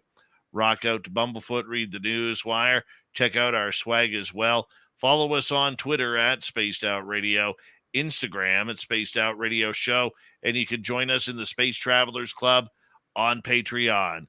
All right, let's do this thing. Final half hour with author, researcher, experiencer by the name of Barbara Jean Lindsay. She is absolutely amazing with her story, and you know what? We're glad to have her here. Barb, thank you so much for being here. My pleasure. Thank you for having me. It's been fun. You know, I get nervous a little bit. The first time I told my story, I threw up. So I'm doing much better after telling it over the years. But it still causes some stuff, you know. So. Well, you have to finish your story from the last half hour. Okay, so I was in Boynton Canyon with a good friend of mine, and it was about probably after midnight. We're at the tennis place where you play tennis, the concrete all over it, and tennis court. Thank you. And we have meditated there, and so up to the right, there's a big, beautiful canyon there. If you ever go to Boynton Canyon in Sedona, it's amazing. So in the Boynton Canyon, there's these lights that start coming down off the hill in synchronicity. And at first I'm thinking it's like those guys who wear the helmets, you know, on their heads that have the light on it. And I thought they were coming to tell me because I parked illegally and I was going to get in trouble with some park rangers or something, you know. That's my first thought. And so then they start coming down. I thought, well, God, that doesn't make sense. And then they start coming closer. Well, maybe it's deer. And no, it's because it's only one light. So they come down and they get from here to like, I don't know, I'm not good with 15 feet away. And they're little beings. They're like 4 feet tall, and they're you can see through them. And that's all I remember of them. They came up and they were there. And the next thing I remember, my friend and I are at the car and the doors open.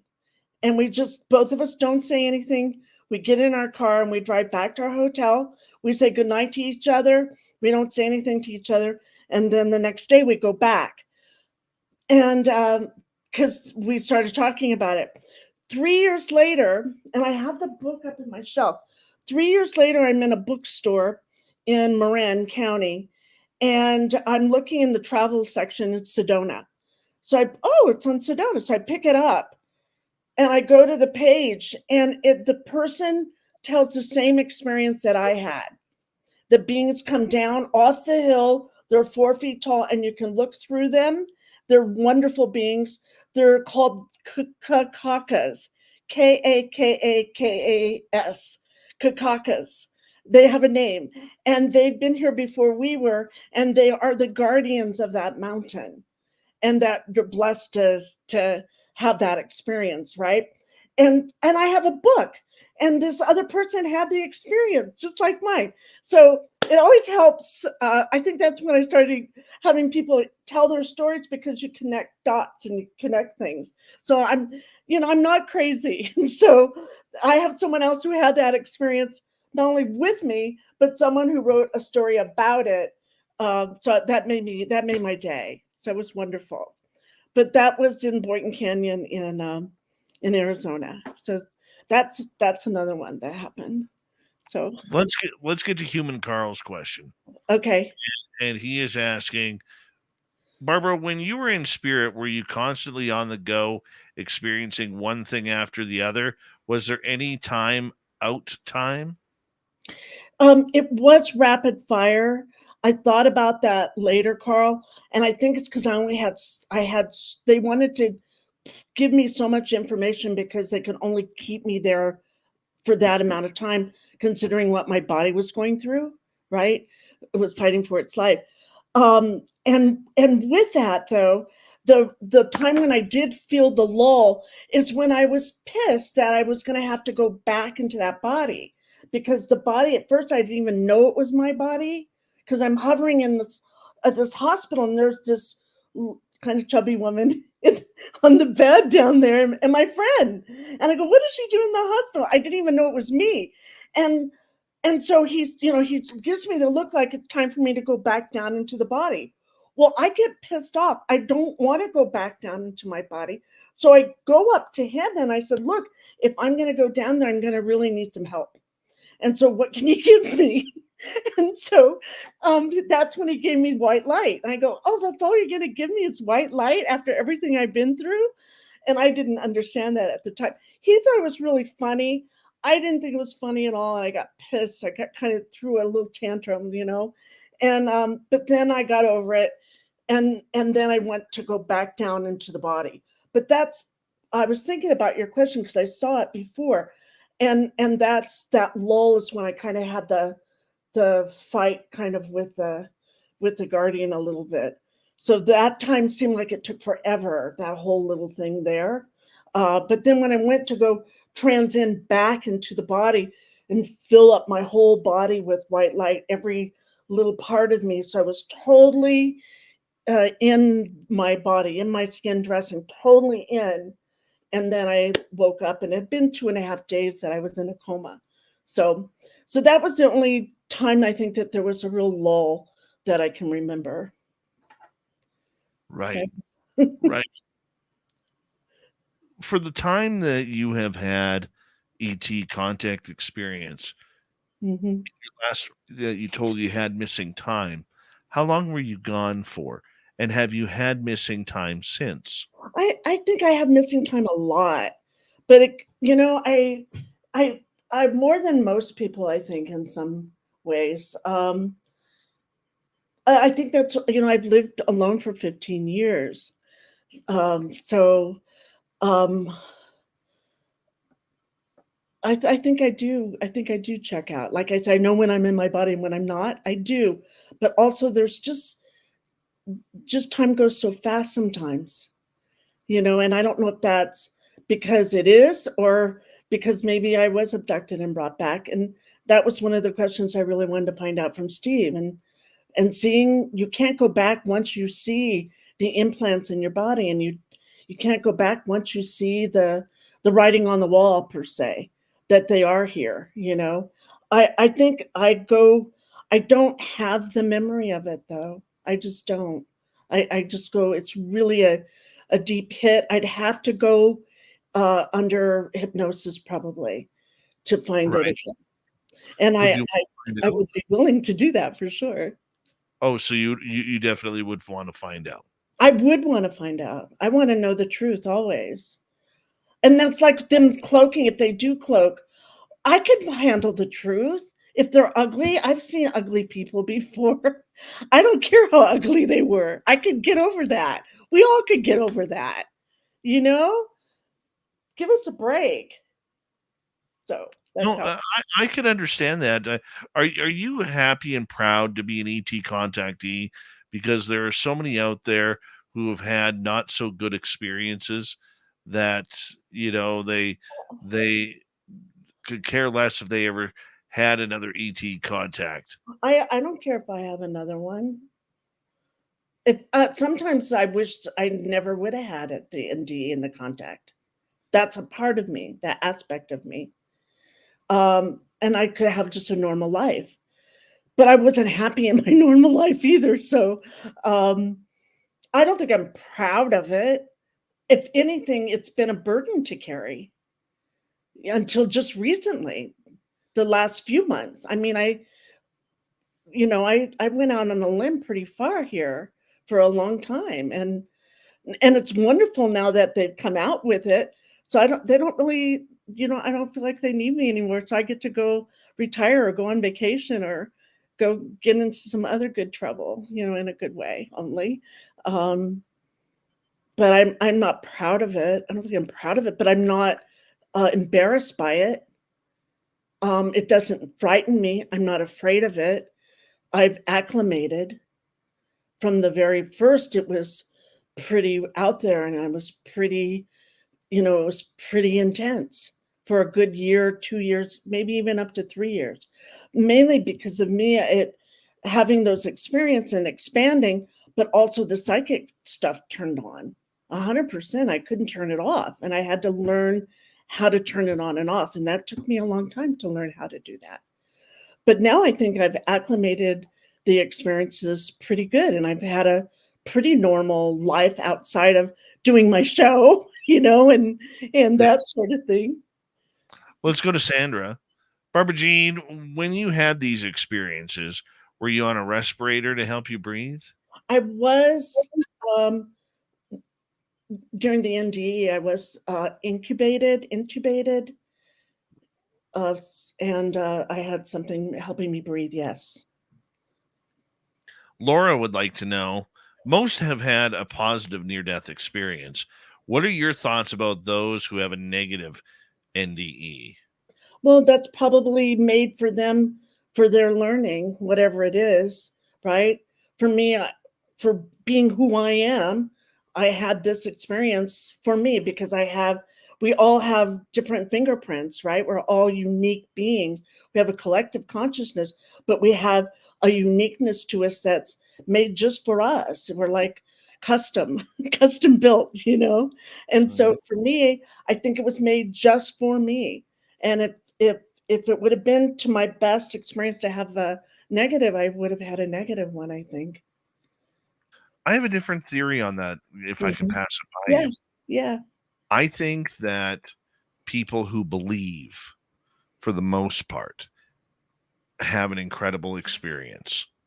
People who believe in a higher self, a higher consciousness, God or Allah or Buddha, Brahma, whatever it may be, whatever their God may be, I think that they have, because they have that belief, that for the majority of time, I'm not saying every time, but the heavy majority of the time, they have a good experience. Whereas someone who has a darker experience would be more of the atheist agnostic type. And I can say that because a few years ago, I had a friend pass away who was very atheist. And I got hit. And I'll tell you something you don't know about me. I astral travel. Mm-hmm. And I can do it whenever I need to. Mm-hmm. And when I felt a panic from him when I was thinking of him, I felt a real panic. Mm-hmm. And when I astral traveled to him, he was in a very dark place with dark shadows running around. He was still in the place of where he had died. Mm-hmm. But it was very dark, like darker than dark. Yeah. But there were even darker shadows running around, and his feet were heavy and he couldn't move, didn't know what was happening, didn't know where to look. He was stuck.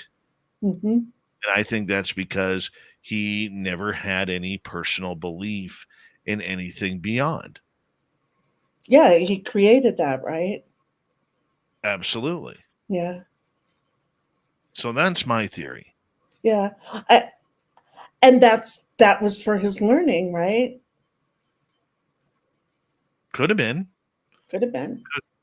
Could have been, or maybe until he wakes up to something a bit more divine, that's where he would have to stay, much like his own purgatory.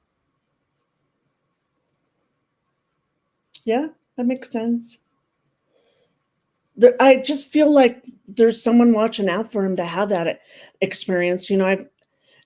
After you have an NDE, people think, oh my God, you just have the most amazing life. But I think a lot of people who are been through this have also know a lot of pain and suffering. and you can choose to be in that pain and suffering, or you can choose to not be.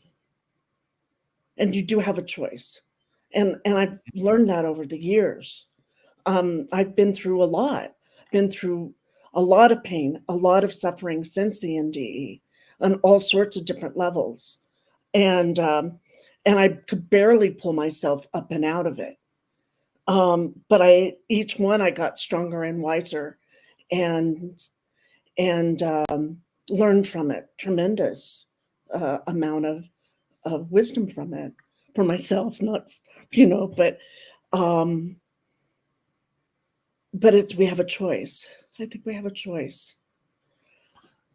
Do you think you have a choice in your next lifetime to come back as one of these alien things that you've been seeing? I don't know. That's a good question. Let me think about that. I'd have to think about it, get back to you. But my first hit would be, I think I'm a part of them. They're a part of me, but it's not all of who I am, again. But I am, I like adventure. I like travel. I've traveled the world here extensively. I like doing that. So I could see me, in a spaceship traveling around. That would be the ultimate fun. I'd like to go to Mars. I'd like to explore different planets. I would love to do all of that for sure. I think they need good psychics on spaceships, right?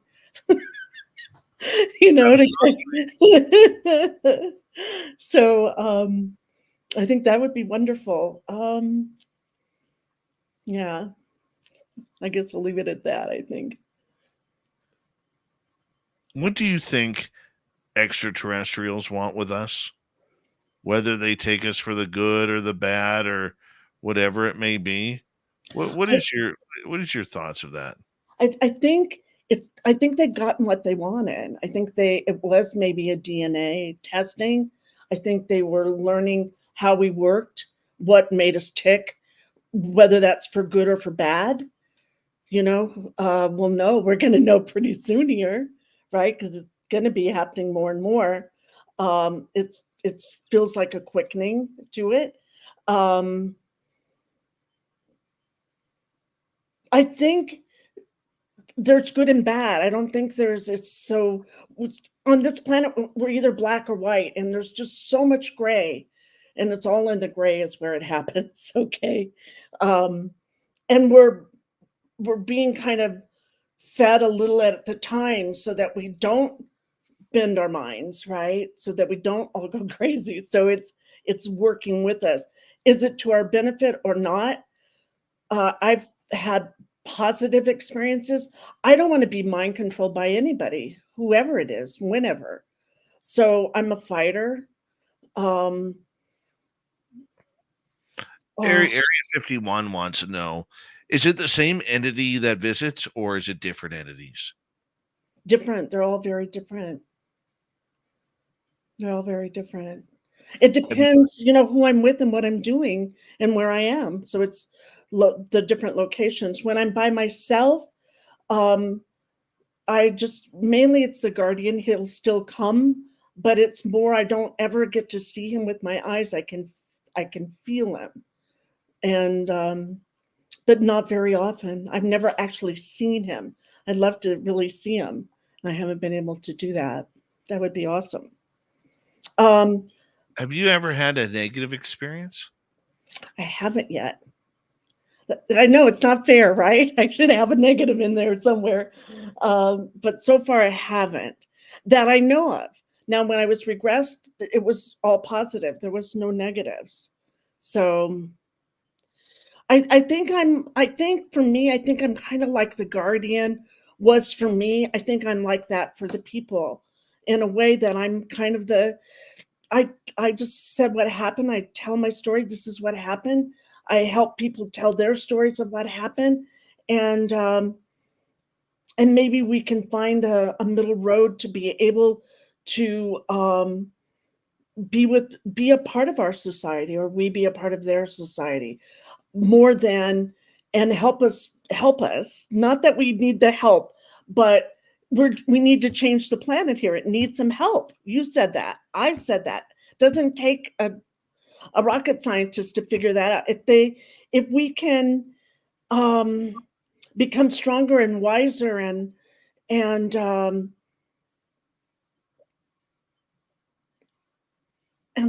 all the love part, right? And just treat each other, it's the love part. It always goes back to that. If they're going to be a part of that, I'm down for that. But if they're going to come in and try and control and manipulate and mess with us, I'm the first one to go kick their ass, shall we say, So Love it. Love it. We only got 3.5 minutes to go. How do you now counsel people in order to help them understand what they're going through? Well, I usually do psychic readings. I'll start with the reading with them, and I have a school where I teach people how to get in tune with their own psychic abilities, how to work with their body, how to work with the dimensional parts, aspects of themselves, to work with their auric field, to work with their chakras, work with what it is to have this beautiful body and work with it so that you can use it to help create, a new planet, a new world, a happier place to be, and not in a woo-woo way, but in a very practical, respectful, honorable, loving way. Well, I think that's great. I think that's absolutely great. And for people who want to get a hold of you, maybe for a reading or something like that, where would they go and how long are your readings for? I usually do an hour, but I've been doing half-hour ones too. You can reach me at Barbara at esoterra.us. That's BARBARA at ESOTERA.us. And they can also reach me at thecosmicoracle@gmail.com if they want to do that. Or they can reach me on Facebook. I'm still on Facebook. Don't tell anybody. No, just kidding. And they can reach me on Facebook. And I do have, that's probably the best way. Message me. They can text me. I can give you my number. I'm wide open on that. It's probably being tapped anyway. So it's Well, give your number. People who look you up, you can give, and they message you. You can give them your number that way. All right, sounds good. I think that'd be easier. But it's for us ET contactees. We never know when it's going to happen. No. We never know how it's going to happen. Who's coming through? Who's not? For you, have you been able to figure that out yet? Well, I know I can feel it when it's coming a little bit, because it gets colder. The time seems a little bit different.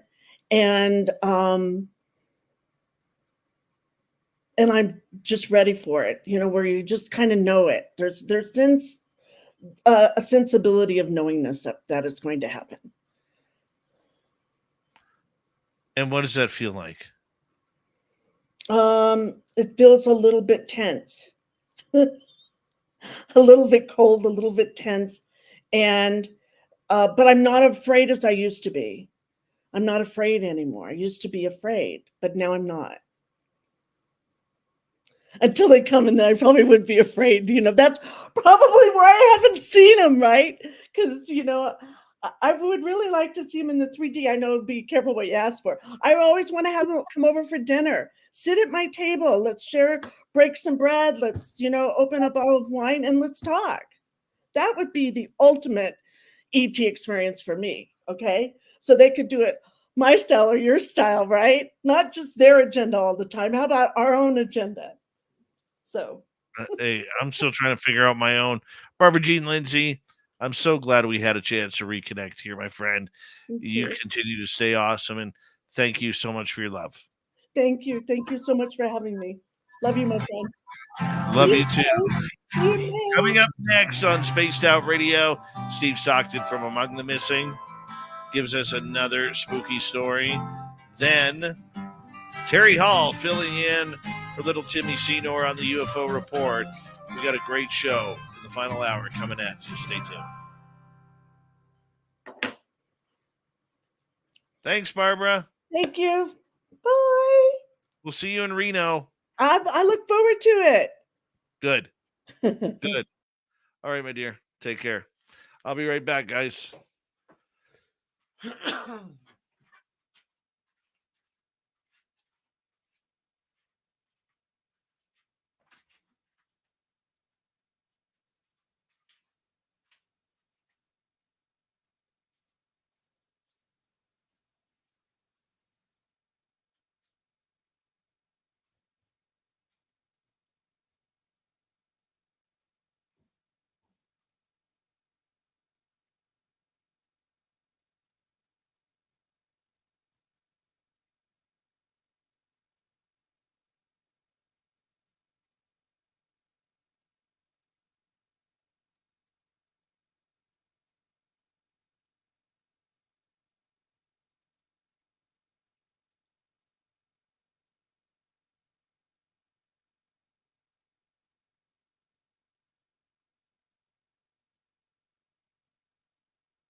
All right, I am back. All right. Hello, LB. How are you? Good to see you. Neil Warden, nice to have you back. And who else has joined us here?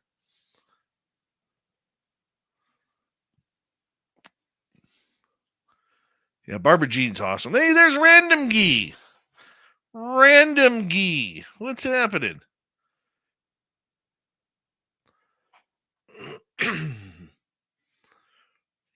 Terry Hall, time for you to come on in.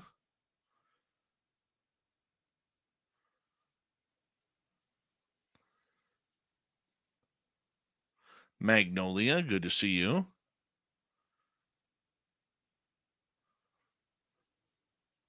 Oh, Terry's mustache is looking just on top of the world right now. On top of the world. All right. Big thank you tonight to Area 51, Human Carl, Bill, CS Vanessa, Ozzy Ange, W Decker, Toe Tag, and Deb for the super chats. It's a great way to support what we do on this show on a nightly basis. Hey, on our website, we got info for Reno, May 10th through 12th, 2024. Come join us for the 3rd annual fan party in Reno, Nevada. Barbara's going to be there. Geraldine's going to be there. Science Bob's going to be there. Jim Goodall's going to be there. Many others to announce as time moves forward, as we want all of you there as well. It's going to be a live show. There's going to be a ghost hunt in Virginia City, I believe. Skywatch. Lots of good stuff coming for that weekend. Hey, if you want nice swag, head on over to spacedoutradio.com because we don't carry ugly swag around here. And join the Space Travelers Club on Patreon. The link is in the description of this show below on YouTube. Here we go.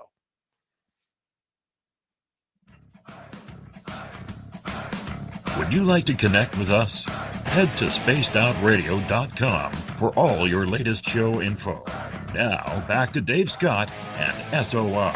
Here we go with the 3rd and final hour of Spaced Out Radio tonight. Good to have you with us. My name is Dave Scott.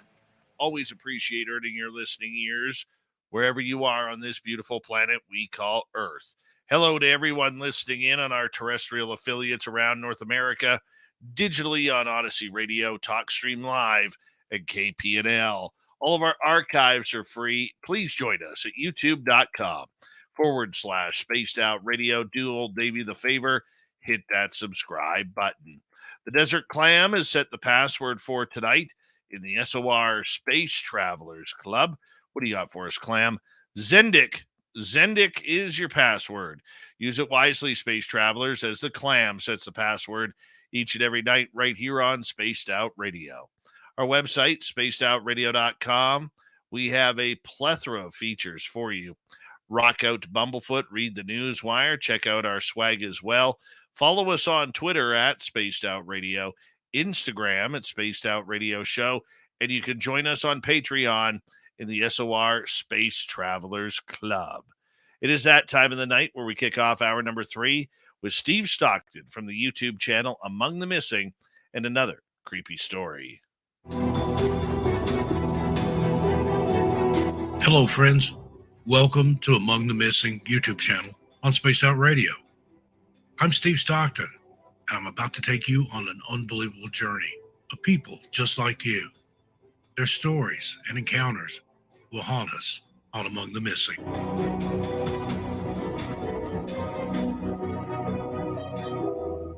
The Bermuda Triangle, or the Devil's Triangle, is situated in the Atlantic Ocean near the coast of Bermuda, Puerto Rico, and Florida. It is infamous for its mysterious disappearances, and is also referred to as the Devil's Triangle. The region covers an area of around 500,000 square miles. It's believed to be a hub of UFO sightings and paranormal and supernatural occurrences. Reports of strange events in this area date back to the time of Christopher Columbus. In March 1918, USS Cyclops, a collier that assisted U.S. warships in different areas, vanished with all crew members during World War I. The possibility of the Cyclops being sunk by a German submarine led to numerous search efforts, but the wreckage has yet to be found, leaving its disappearance a perplexing enigma. The lack of a distress signal and any sign of its location further adds to the mystery. Then at 2 p.m. on December 5, 1945, Lieutenant Charles C. Taylor led a team of 5 TBM Avenger torpedo bombers on a navigational training flight from the U.S. Naval Air Station in Fort Lauderdale, Florida. Lieutenant Taylor was an experienced naval aviator who had flown extensively during World War II. A group of planes, known as Flight 19, had been assigned navigation problem number 1, which involved flying east from the Florida coast, conducting bombing runs at Hens and Chickens Shoals, turning north, flying over Grand Bahama Island, and then returning to NAS Fort Lauderdale. The weather was expected to be normal, with just a few scattered showers. During the initial part of the flight, the team successfully released practice bombs without any issues. However, as they turned north for the second leg of the journey, Flight 19 encountered problems. At around 3:45 p.m., the flight tower in Fort Lauderdale received a message from Taylor, who sounded anxious and disoriented. He reported, "I cannot see land. We appear to be off course." The tower asked for their position, and there was a few moments of silence. Tower personnel peered into the clear day in the directions where the planes were supposed to be operating, but there was no sign of them. "We cannot be sure where we are," the flight leader announced. "Repeat, cannot see land." Communication was interrupted for roughly 10 minutes, and upon its resumption, the voice heard was not that of the flight leader. The voice reported that they could not locate west and that everything appeared incorrect. They could not be sure of any direction, and everything seemed unfamiliar, including the ocean. Following a further pause, tower personnel intercepted transmissions indicating that the flight leader had relinquished command to an unknown pilot for undisclosed reasons. The new leader's voice finally broke the radio silence after 20 minutes, but it was shaky and bordering on hysteria. They reported that they were lost and unable to determine their location. The pilot mentioned that they might be around 225 miles northeast of the base and continued to ramble incoherently before uttering the last words ever heard from Flight 19. They said they were entering white water and confirmed that they were utterly lost. In response, the tower quickly dispatched 2 PBM Mariner flying boats equipped with rescue equipment. The rescue team was looking for Flight 19's last known estimated position. They communicated with the tower 10 minutes after takeoff, but sadly, that was the last time one of the rescue planes spoke with Fort Lauderdale's flight operations. This event caused 6 aircraft and their crew to go missing. The Coast Guard, Navy, and Naval Aviation personnel searched over 25,000 square miles of Atlantic and Gulf waters for 5 days, but found nothing. The Flight 19 tragedy resulted in the loss of 14 men, while 13 more were lost during the attempted rescue by PBM Mariner. Many theories attempt to explain different phenomena, ranging from environmental factors and human mistakes to hexagonal clouds, methane hydrates, electronic fog, the lost city of Atlantis, and yes, even the paranormal. Despite this, the most likely explanations for most occurrences are inclement weather and human error. And thank you to Steve Stockton for another crazy report on the Bermuda Triangle on Among the Missing that kicks off hour number 3 of this show each and every night. And if you want more, just head on over to his YouTube channel, youtube.com/Among the Missing. All right, from the missing to the mysterious, we bring in Terry Hall filling in for little Timmy Senor, who's on vacation, and the UFO report. Nobody's gonna know. They're gonna know.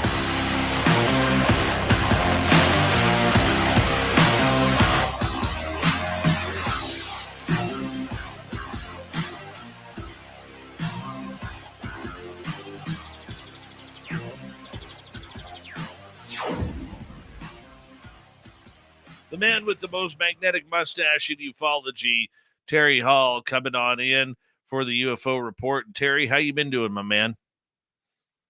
Get you to unmute your microphone.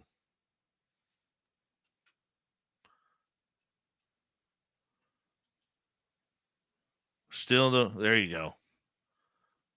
We don't have you, Terry. We don't have any sound from you. We cannot hear you. Now. There you go. Now we got you. Try turning on My dogs were acting up a minute ago, and I had to mute it. I'm sorry. That's quite all right. That's quite all right. You know, I want to get your opinion on something right off the bat here, because, there's a lot going on in the world, and the UFO story kind of takes a sidestep here for a little bit. But Ross Coulthard, the famed journalist who's been covering a lot of this UFO story over the last couple of years since he's jumped into it, he's gone on a couple of different podcasts recently and said the exact same thing, that he believes that there is this phenomenon happening in the UFO world where there are a bunch of people who are just brazenly attacking anybody who is covering this story. And he doesn't know what the reasoning is behind it. He doesn't know why it's happening that way, but he says it's getting very ugly, and people really need to be starting to be a little bit more accountable for their words on social media, because whether you believe it or not, words can hurt, and especially when you're hiding behind a keyboard. So what's your thoughts on this? That's very true. I mean, it doesn't just apply to this. Of course, it applies all the way across social media. If we're looking at the social media aspect of it, I mean, Paris Hilton came out the other day because she didn't celebrate her father's birthday significantly enough, I guess, on her platforms, and people told her to go kill herself because they didn't think she was celebrating right. Now, when it comes to UFOs, I think absolutely we all need to have accountability for what we say. But you've also noticed, Dave, the phenomena in this that the people that are being heard, when they get heard, either get attacked, or if they don't get attacked, they get attacked in another way to where other things, outside influences, start making a difference in what they say. So I think that what we do here, especially at Spaced Out Radio and platforms like yours, is to just stick to the truth and report it down the middle, just like you always have, without opinion, without one side or the other, because we get that in everyday life all the time. I mean, politics, for instance, you could turn on one channel and it says one thing, and you could turn on another channel, it says exactly the opposite.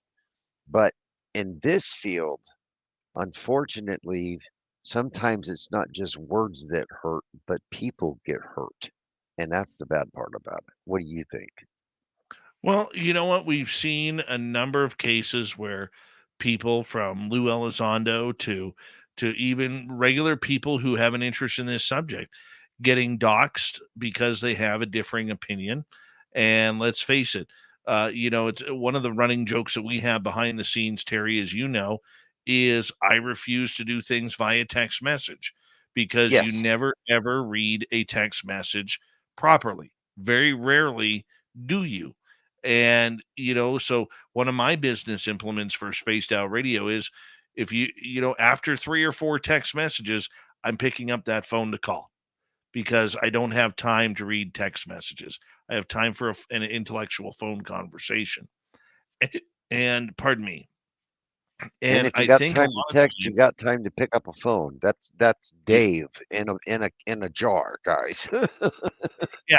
And I think what happens here is a lot of people are very passionate about this subject, whether they're experiencers or whether they are people who just want to see the evidence and the proof of what the United States government is covering. And the point that I'm getting at is, I think a lot of times we're reading these tweets, we're reading these stories on Facebook and other things, and we're translating them the way we are reading them rather than the way they are meant. And therefore, I think it allows a lot of people to attack. Okay. Like, I take somebody who I respect, like John Greenwald from the Black Vault. I mean, there's somebody who literally gets attacked on a daily basis for trying to do his job. Now, Hmm. sometimes he gets a little bit, a little bit opinionated, but we all do. We're allowed on our platform to give our opinion, okay? And it just doesn't work for him. I mean, for some people, they feel they got to go absolutely balls to the wall and trying to insult or him or whatever. And then you get those people who have those aha gotcha moments, which is, instead of taking the entire sentence, they're pulling out about 3-4 words from that sentence. Well, you said this, I heard it, you said this, and you're like, You you're know, taking Dave, it out of I context, might get right? in. instant black eye for this, and I apologize for interrupting you, but this has been on my mind for quite a long time. That's Neil deGrasse Tyson in a handbasket. That man takes stupid pleasure in using what he considers his supreme superior intelligence and mocking this whole thing. And it breaks all the way down to, well, we've been broadcasting for 70 years, so that's only 70 light years, and that's not even enough to reach our nearest star. So no, nobody's listening to us, and no, we're not interesting enough for anything to be interested in us, and our planet's just another one out. And, you know, Neil deGrasse Tyson does that all the time. That's a man who has been on the largest podcasts in the world. But on the other hand, we have 2,000 reports in Maryland.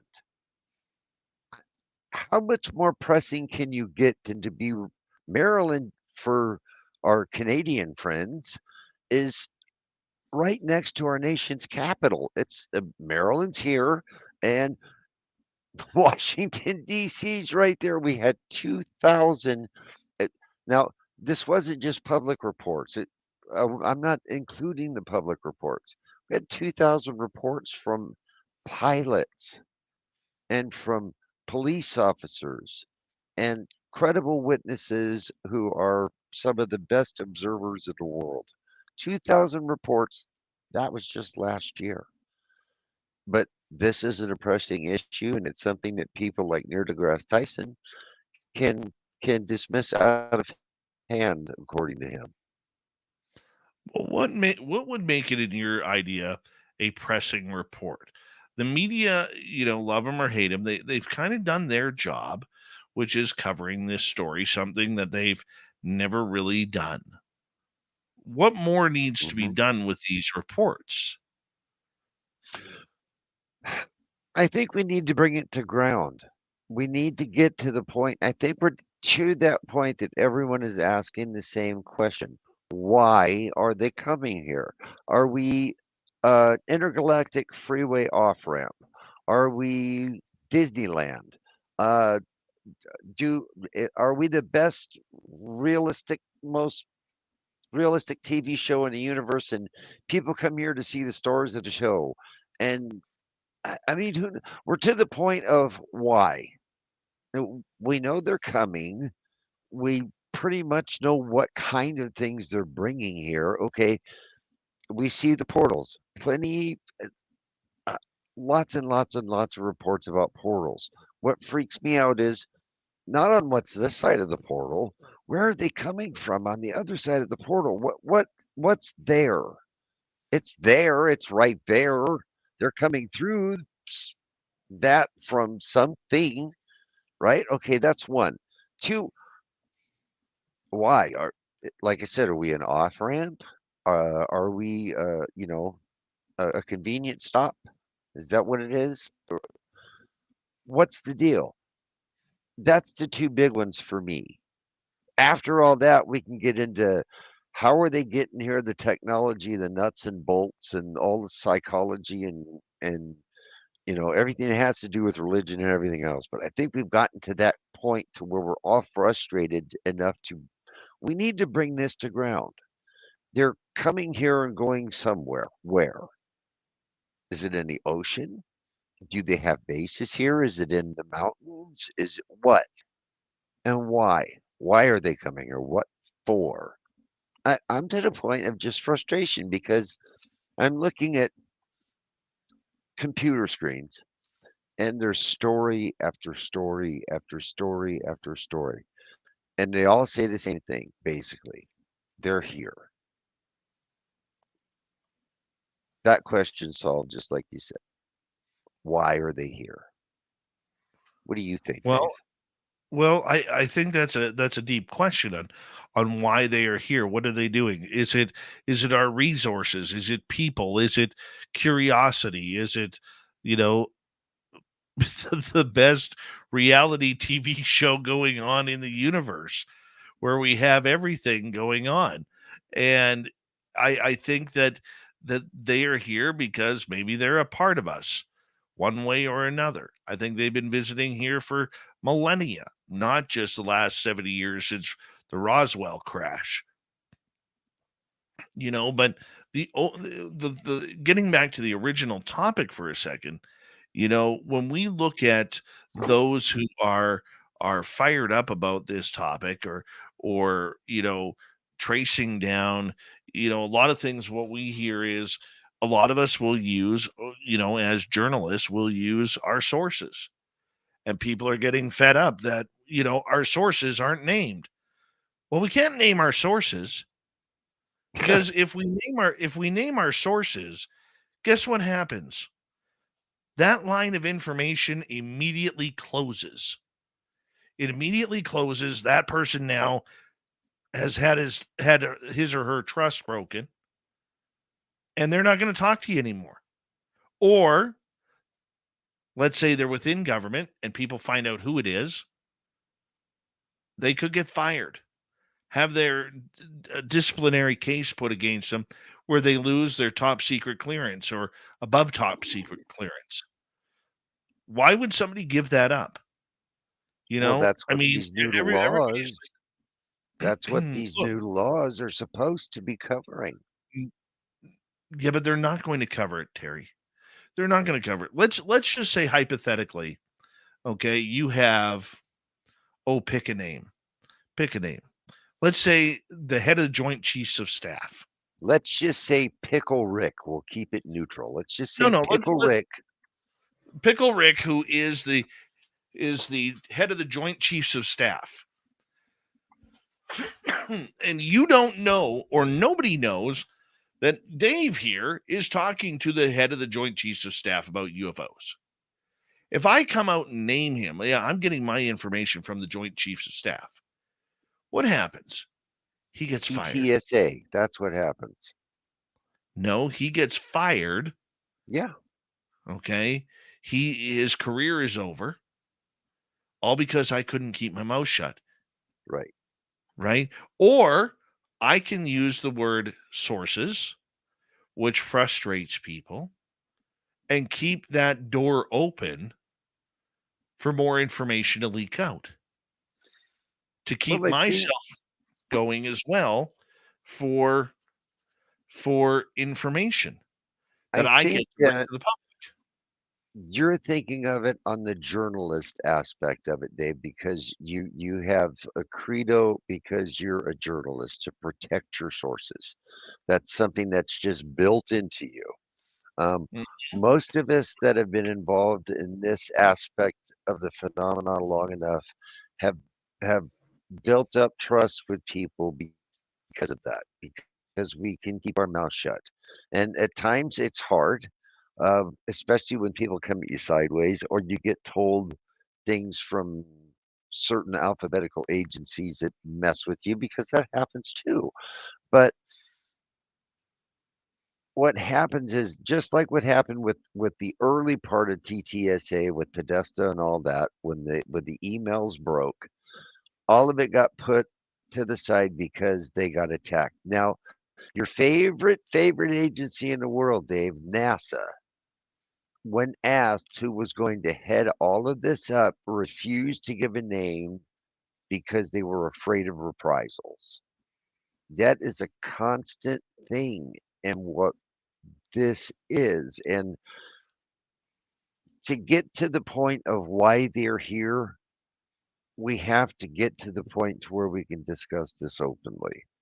And so the sources, and I'm protecting, I've been sworn to secrecy, should be able to come to an end, because those people should be able to come forward on their own and be able to talk about this in an open and frank manner and be heard, because part A is answered.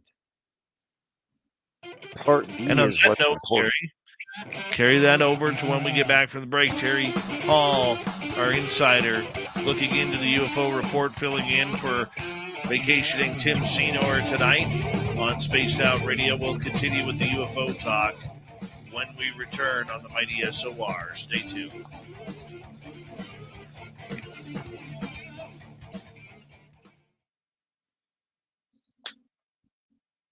All right, we're clear. We're clear. We're Yeah, man. clear.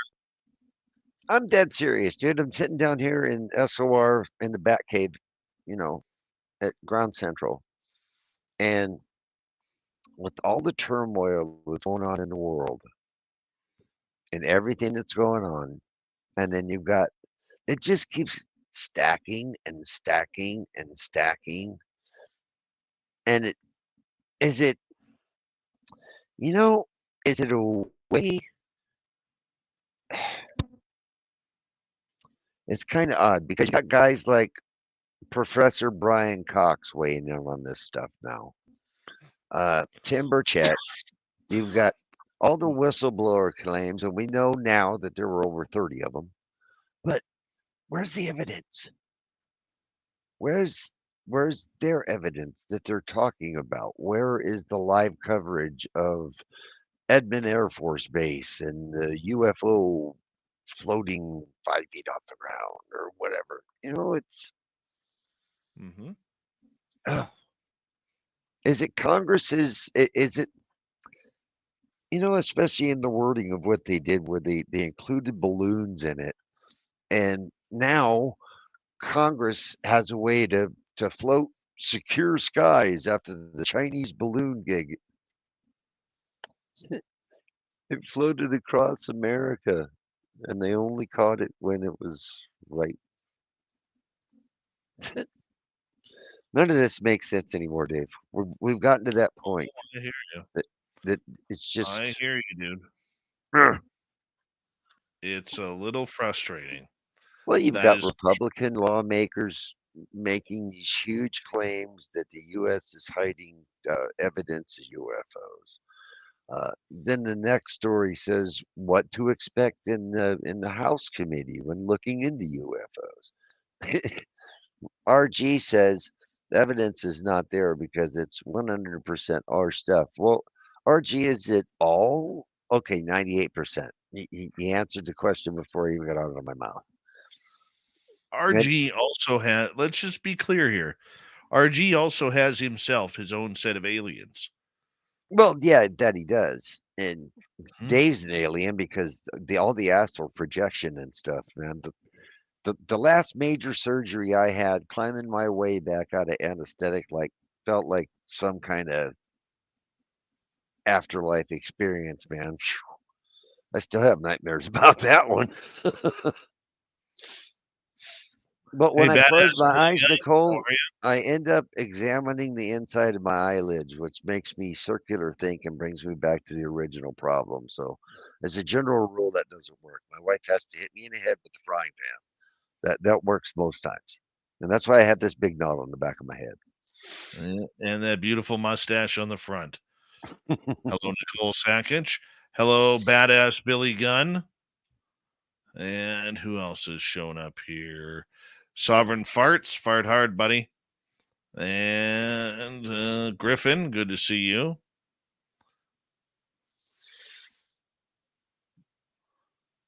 Oh, okay. Nicole's not here. She's trying to sleep. All right. Well, what could we do here? Hmm.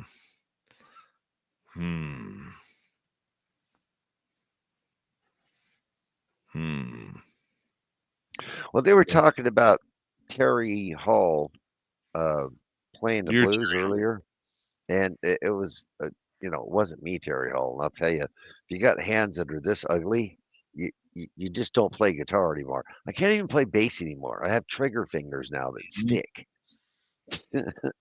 Mm-hmm. Ooh, and I had a double birthday this weekend. It was my wife's birthday and my son's birthday, and his favorite team played and won yesterday. So that was on his birthday. So that was cool. Very cool. How was the fishing? You and your fishing pictures. It was fantastic. That's another thing. We've got this really awesome website, Dave, that the hosts that are on the show should really be posting pictures on and showing our adoring audience what you guys do. because it is actually Dave lives, dude. Dave lives such a charmed life. He goes out in the woods and hunts for these things that are like 10 feet tall, weigh 1,000 pounds, and if they ever got really angry, could just take you and everybody else out. But he does that for recreation, and he takes gifts too. Yeah, he, hunting ghosts. Yeah, he does that. Not only can he hunt them, he finds them. He does that too, and oh, of course the UFO thing. Yeah. Oh yeah, and he'll call you when you're Hold on, Terry. Here we go. 1,500 miles away.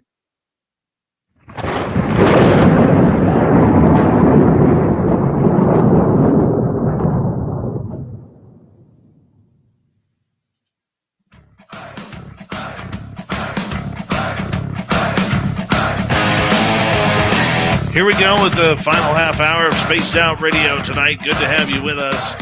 My name is Dave Scott. Very much appreciate earning your listening ears. Reminder to all of you that if you've missed most of this show or others, check out our free archives. You go to youtube.com/Spaced Out Radio. Do me the favor, hit that subscribe button. Our website, spacedoutradio.com. We have a plethora of features for you. Rock out to Bumblefoot, read the Newswire, check out our swag as well. Follow us on Twitter at Spaced Out Radio, Instagram at Spaced Out Radio Show, and now on Patreon in the SOR Space Travelers Club. Here is Terry Hall filling in for our good friend Little Timmy Senor, as our resident Timbit is on vacation for a couple of days here. Terry, thank you for joining us.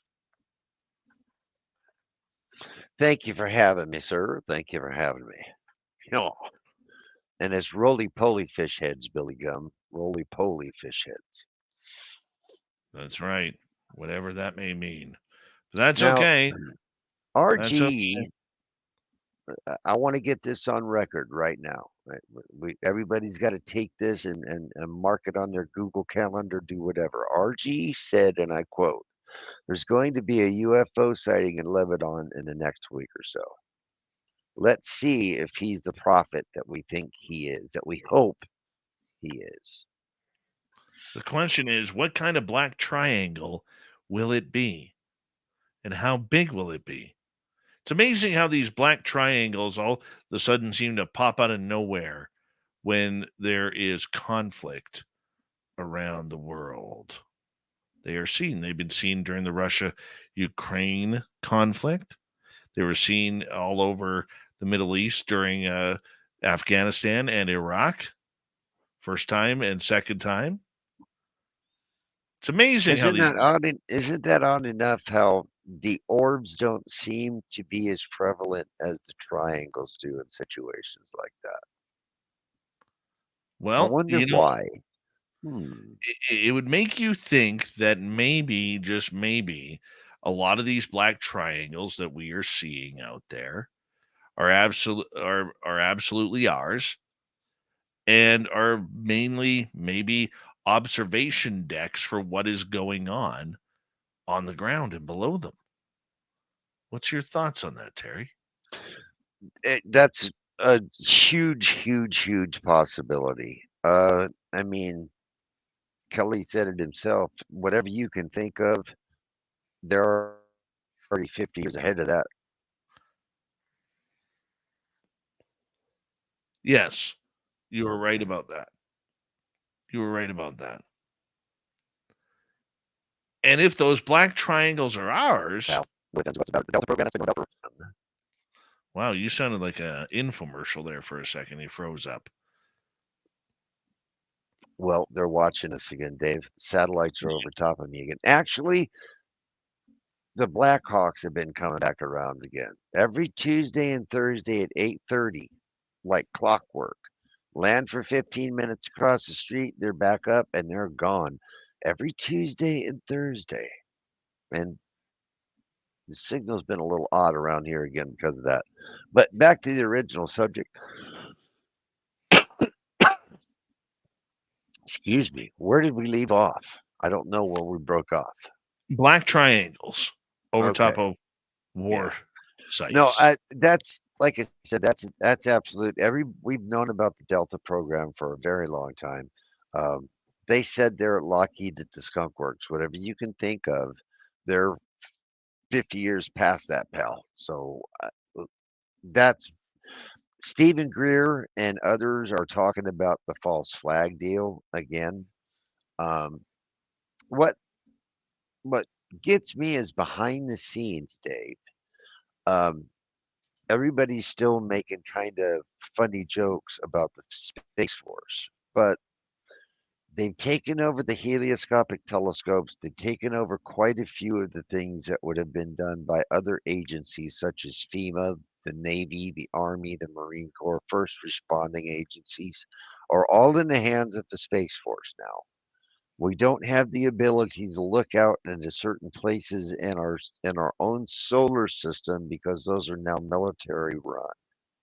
So we've got all the conflict here. We've got all the conflict about this in the scene. Now we've got what we have been made aware of, man-made platforms, as you said. Has it gone to the point of now engineered thing? I think, Dave, that one of the reasons why abductions happen is because maybe these entities are so different from ourselves that they need to engineer something that can interact with us. So maybe that's why, like these aliens that they have in Mexico, maybe that's why they have a 30% DNA match to us because of something like that. But Well, what's your thoughts on speaking of well, speaking of Peru, curious to get your thoughts over this because allegedly there's been another attack it? Yep. from an alien on a little boy who was filmed with scars all over his body, claimed that this thing was not human, and here we go again in Peru. Well, it wasn't only Peru. We had another report in Las Vegas of a little boy, and it just came out. He was sharing drawings of a very similar situation. But this whole South America thing, I'm genuinely puzzled about this. That it's frightening to me because things that is it just me, Dave, or are a lot of the South America type deals a lot more violent that have really get reported here in the United States? We know of events where people have been burned, and it wasn't a direct like on purpose, but it was something floating over the top of the favelas where they have little holes in their roofs, and where this light penetrated, it would burn the flesh, the skin. Uh, we have, radiation sickness down there. We've had deaths reported from interactions with extraterrestrial. It seems to me like the south of the border, what happens down there is much different than what happens up here. Well, according to this report, this little boy was attacked with a laser weapon of some sort by these strange, weird looking beings. The child said the being was a gringo dressed in black, carrying a laser and a knife. Now, that doesn't sound too alien because we do have knives here and we do have lasers. But, Absolutely. can a child, really describe the difference between a man or an alien? Or is it going to be more Dave, imagination on the alien side? I when it depending on a couple of different things,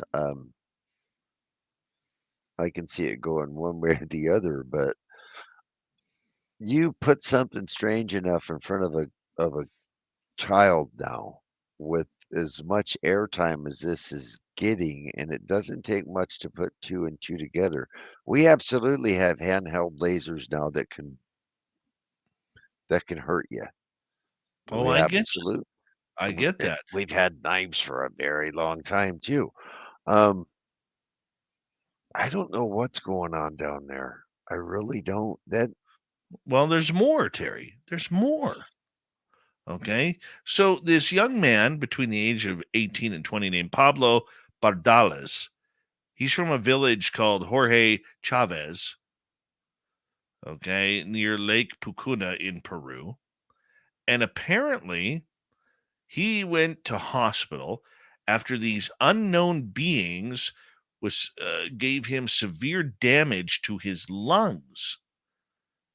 He was flown into one of the major cities for medical attention. Okay. They were saying that these aliens attacking, they shine from head to toe. They call them the palacaras or the face peelers in English. Yes. I mean, and this is in the middle of nowhere. Okay. And apparently this isn't the first time these aliens have got to Pablo.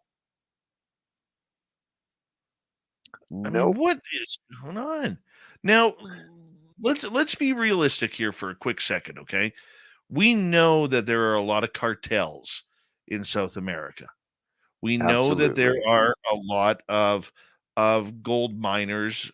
We know that there are a lot of bad people down there who will do anything and to try and make a dollar. We know that. Could this be a big human hoax trying to scare people with the alien stuff, even though this has been going on for like the last 30 years? I can't see it because there's no money in it. Putting on a hoax like that now brings you nothing but ridicule anymore. There's no paycheck in it. If you don't have something hard, I mean, that you can present, here you go. I mean, look what just happened with the aliens that in the Mexican Congress. It was a big story for that long. These guys that are coming forward saying this stuff, they're not making any money. And I tell you what, I grew up I grew up in Southern California, down in Mexico, and if a lot of those people have one thing, if they don't have 2 pennies in their pocket, Dave, they have integrity, and they don't just tell these stories to be telling these stories. There's got to be a grain of truth behind some of this somewhere. Maybe the reason why we're getting things like this out of there now is because they don't have the same type of technology that we do. They don't have access to get the story out that we do. It might take a month to get from point A to point B down there. So if you were something coming here, would you want to land somewhere where you're going to get picked apart, or would you want to land somewhere where you could pick it apart first and take a look, which is the luxury they have down there? You can land in the middle of the Amazon, nobody even know you're there. Maybe these guys were running across these things, and in the heat of the moment, they're trying to defend, or they would think they were trying to defend themselves. I mean, it's all human thing to me. I don't know how to think like an alien. I have no idea what they're doing. But that poor young man, Jorge Chavez, when you see him and that when he gives his statement, that guy looks scared to death. There, I can't tell you the man's lying, Dave. Well, I mean, if you look at the video of the last footage that came out a few weeks ago with the one on top of the roof of the town, there's a slow motion version of that one where to me the thing looks like a mantid being. Yeah. Doesn't look human, looks like a mantid being. And then you get the story of and it's common enough to give it a name, the face peelers. I mean, Yeah. that one video was very graphic, and absolutely there is no baloney about behind the name. But then again, when you hear the stories, it's always the the reptoids, and the mantids are always the more of the violent side. The grays have always kind of been the more of the scientific deal, And then you've got the tall whites who are supposed to be here to help everybody. At least that's the way it's been broken down for a lot of years. I get that. I do appreciate that. Okay, let's move on here because we have only about 6 minutes to go here before we have to say goodnight tonight. But I mean, do you think that this current conflict and the many conflicts that are going on around the world, do you think that when it comes to the United States that this is going to put any sort of hold on any further hearings for UFOs? Because let's face it, there's a lot of bad stuff happening right now, and the world is going to need their police officer to start acting very, very soon, or coming up with some stuff very, very soon. I think UFOs might be put on the back burner here for a little bit. What's your thoughts? Dave, I'm not gonna lie to you. I'm sitting here scared to death right now with a few of the things. Look, I'm not religious per se. I'm what you would call a theologian. I've been exposed to a good many different religions enough to know that there isn't one religion that can say that's my God and mean it. Okay?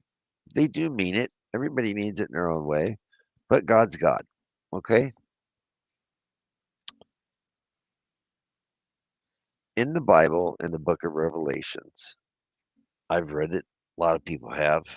There's a lot of, there's a lot of things that you can place on any given time in any point in history. But I tell you what, there's a lot of stuff going on in that book right now that's going on the planet right now too, right? With what's going on in the world,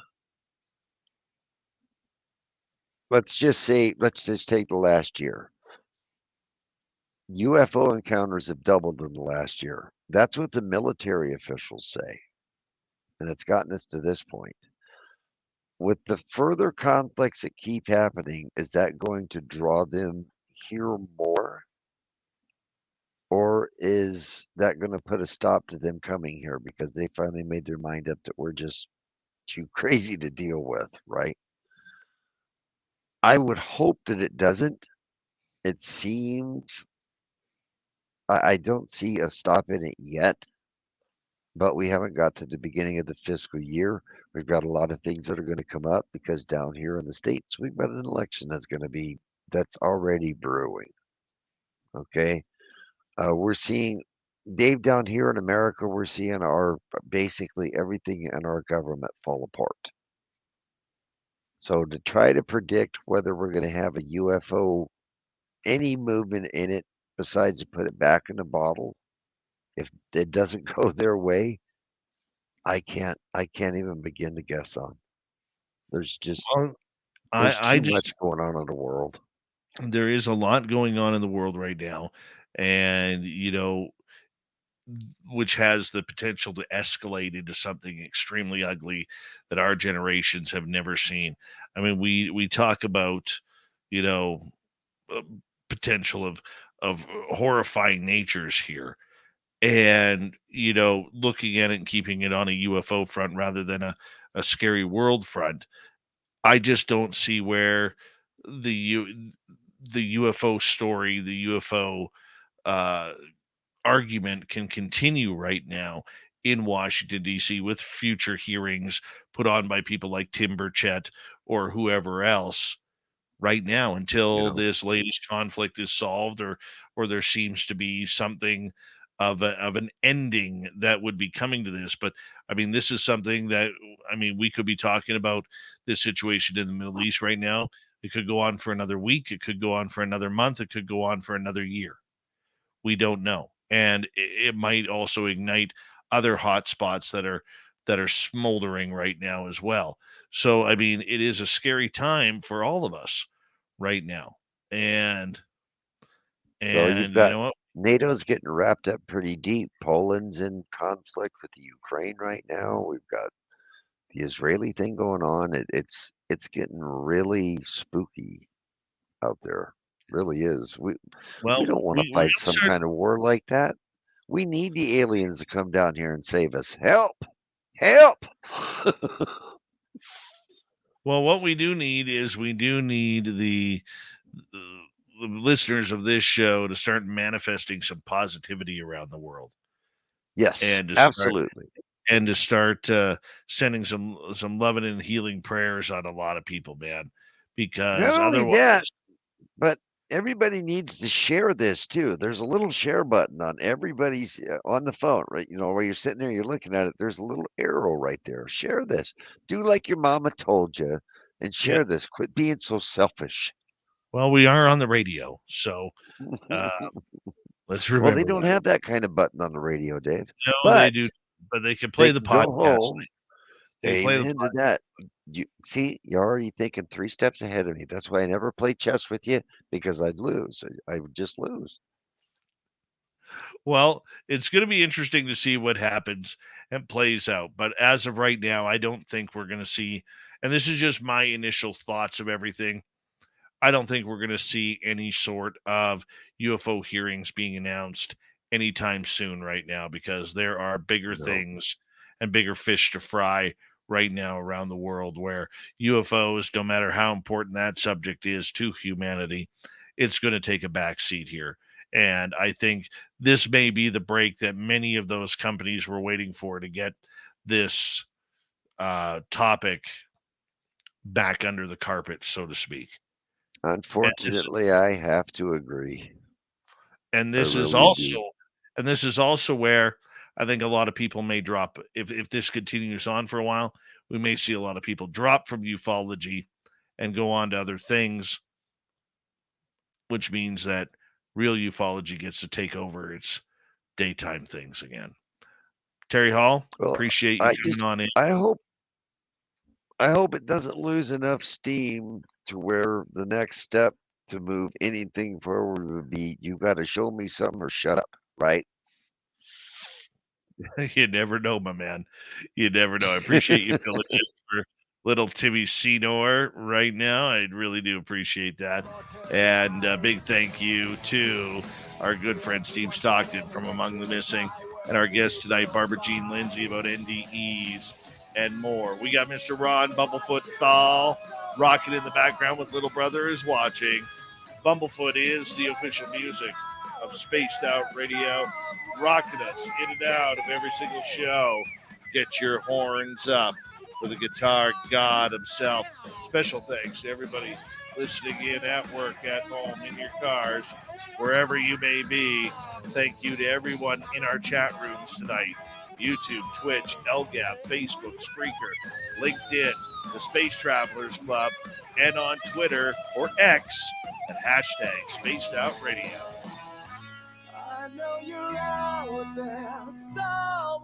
Remember, this show is copyright by Spaced Out Radio and SOR Media Ventures Limited. Thank you so much for choosing to share your evening with us, because together, my friends, we own the night. Mr. Bumblefoot, we need a favor. We need you to take us home.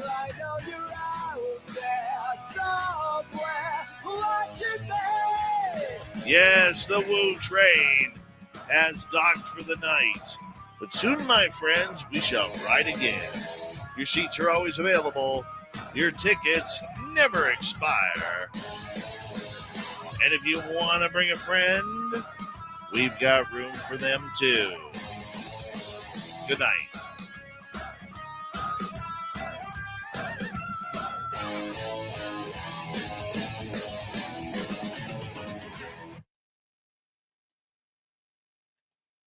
Good job, Terrence. Thanks, Bob. All right, let's bring it down a notch in the chat room, people. That's I everybody. was just, I just sent you a message over on the, I sent you a private message. Yeah. Just bring it down. Let's all relax, chill, have a good time. Please and thank Have a you. good time, people. We're all family here, guys. Come on. Take it easy. If you don't mind, I'm going to have a little nicotine, Dave, on air. So, There man, you go. Ahead. we're off there. You know, I'm sitting here looking at all this stuff, Dave. 1 in 5 U.S. academics has seen a UFO or know somebody who has. Some highly maneuverable UFOs seem to defy physics, studies say. It's all over the place. Why can't we get it moved forward? I don't get it. I just I don't don't get it, know. man. I don't know. Oh, and guess who's back in politics again? And of all places, Nevada. Hmm. One of your favorite all-time people. Could it be Mr. Bob Bigelow? Ding, ding, ding, ding, ding. What's he doing? Absolutely. Yeah, he's putting his money where his mouth is down in Nevada again. Why? I guess because DeSantis didn't work.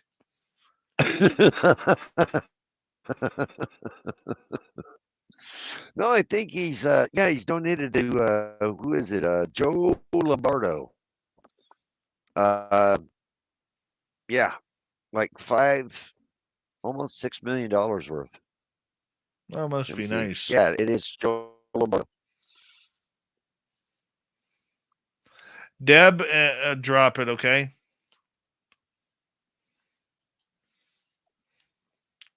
I've asked you guys to drop it. Plus Let's he just slopes. calm it down.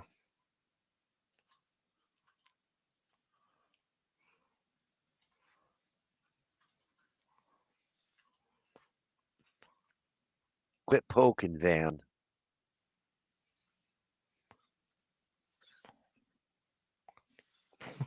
Now the question Yeah, is he gonna Bigelow's become actually. Go ahead, Dave. I'm sorry. this guy with Bigelow, is he a Republican or a Democrat? Let's see. Gubernatorial race, 5.7 million for the GOP. Joe Lombardo and the Political Action Committee supporting him. Let's see. Bigelow's donations gave a lifeline to a Republican challenger who is spending more in fundraising less than his Democratic incumbent. Weird. Man, Weird. even the rich people are flopping over to be Republicans now. I'm not trying to poke the bear or anything here, but Trump's absolutely going Careful with to the win. conversation. We're not getting into politics, Terry. It's just silly. I'm not a political It's easy person to at say, all. Ken, but I don't need the chat room blowing up, dude. That's true. I apologize. Like I said, I'm not political at all. After I read the 2010 Rockefeller report, they already got their mind made up, so I'm good. The reason why I brought up whether or not the guy was Republican or not was because for years Bigelow was oh God, was a big fan of Harry Reid's. Yeah. Oh yeah. Yeah. Oh, him and Harry Reid were buddies, man. Were for years and years and years. So, but like real friends, off the books, they were real friends. But it's just, so Tracy, how you doing? The whole reason I even mentioned it Sam was Sheeran, how's it going? Really the whole reason I even mentioned it was because it wasn't the fact that he had donated; it was the fact that he was tied into UFOs that made the story. Even though he's the largest contributor, I don't mind that at all. It's just the follow up was a little bit down the rabbit hole. Yeah, we don't want to go down that way. Well, Dave, I'm going to say thanks again for having me. Thanks everybody for letting me fill in for Tim again. I do appreciate it. I'm going to exit stage left, Big Daddy. You go and you go get some sleep, my man. I hope you guys have a wonderful rest of your evening. And you too, and I will talk at you mañana. All right, buddy. Take care. All right.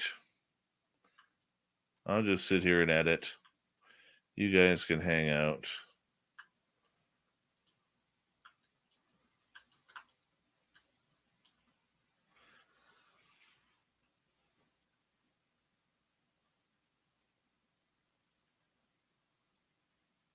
Any questions, comments?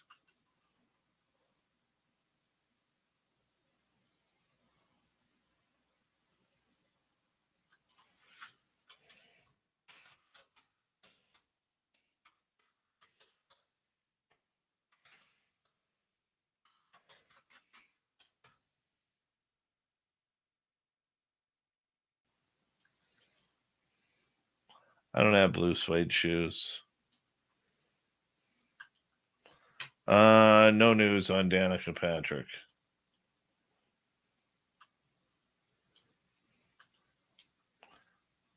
Still would like to interview her, though. Better talk some woo with us. Talk some woo with us, Danica. Come on. Talk some woo. What would you like to see as in phenomena the most? Mind voicing, I would love to see another UFO landing. That would be amazing.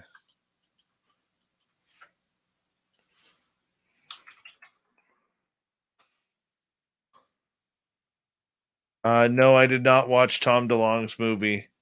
I haven't had time. I got other things I need to do.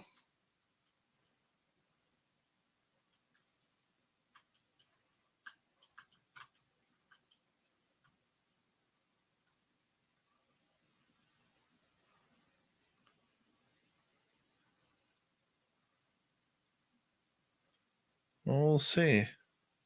Did I catch any fish? Yes, I caught a couple. Did I bring any home? No. Put them back. Only put them back like a good fisherman.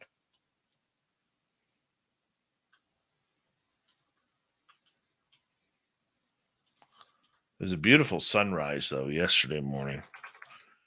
That was really nice. Got to the river about 6 o'clock. Just hung out. And then just started having fun. Be doing it next Sunday, too.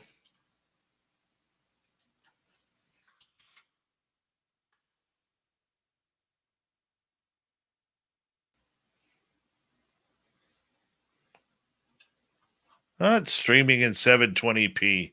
Just because your eyes are shot. Streaming in 1040 or 1080p. Sorry. Weirdo.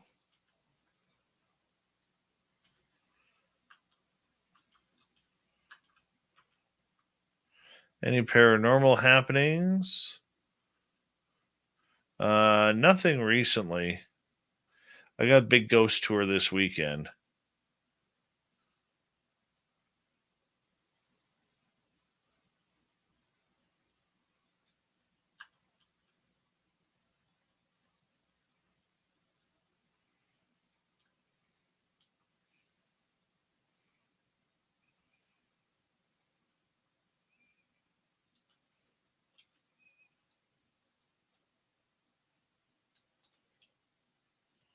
Where am I here?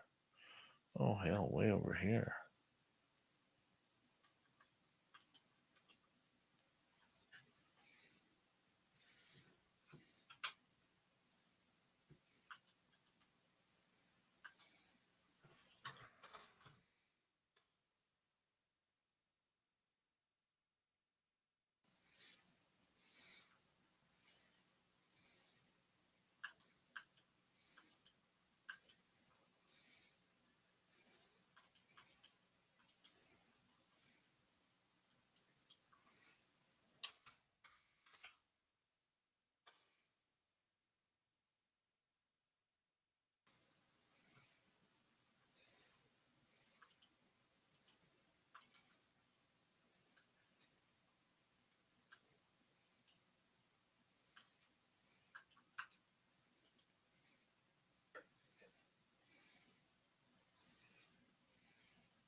Hey, Warden Dragon, thank you.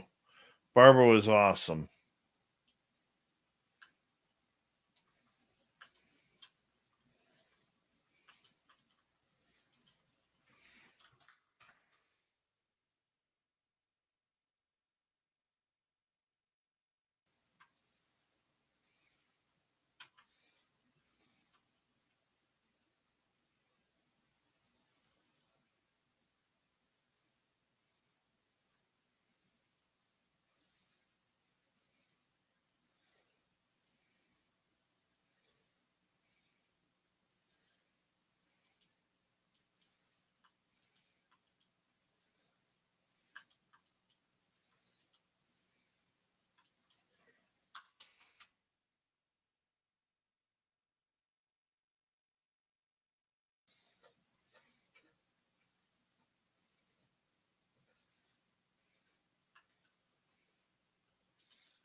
Weird.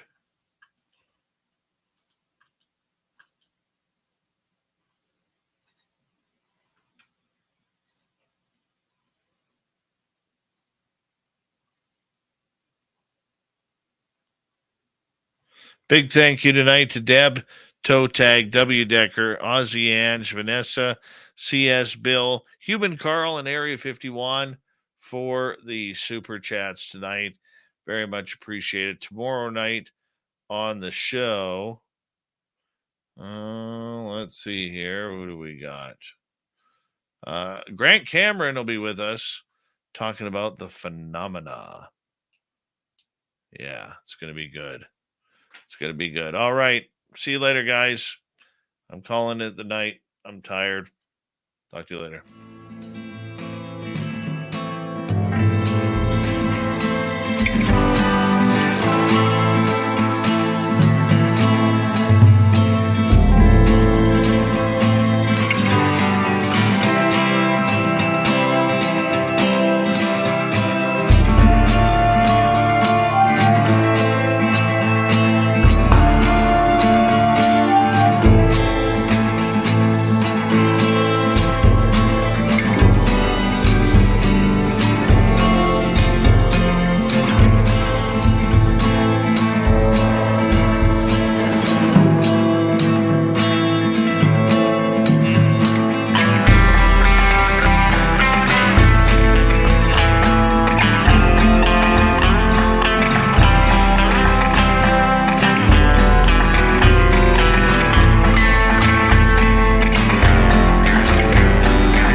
Stay healthy, my friend. You too.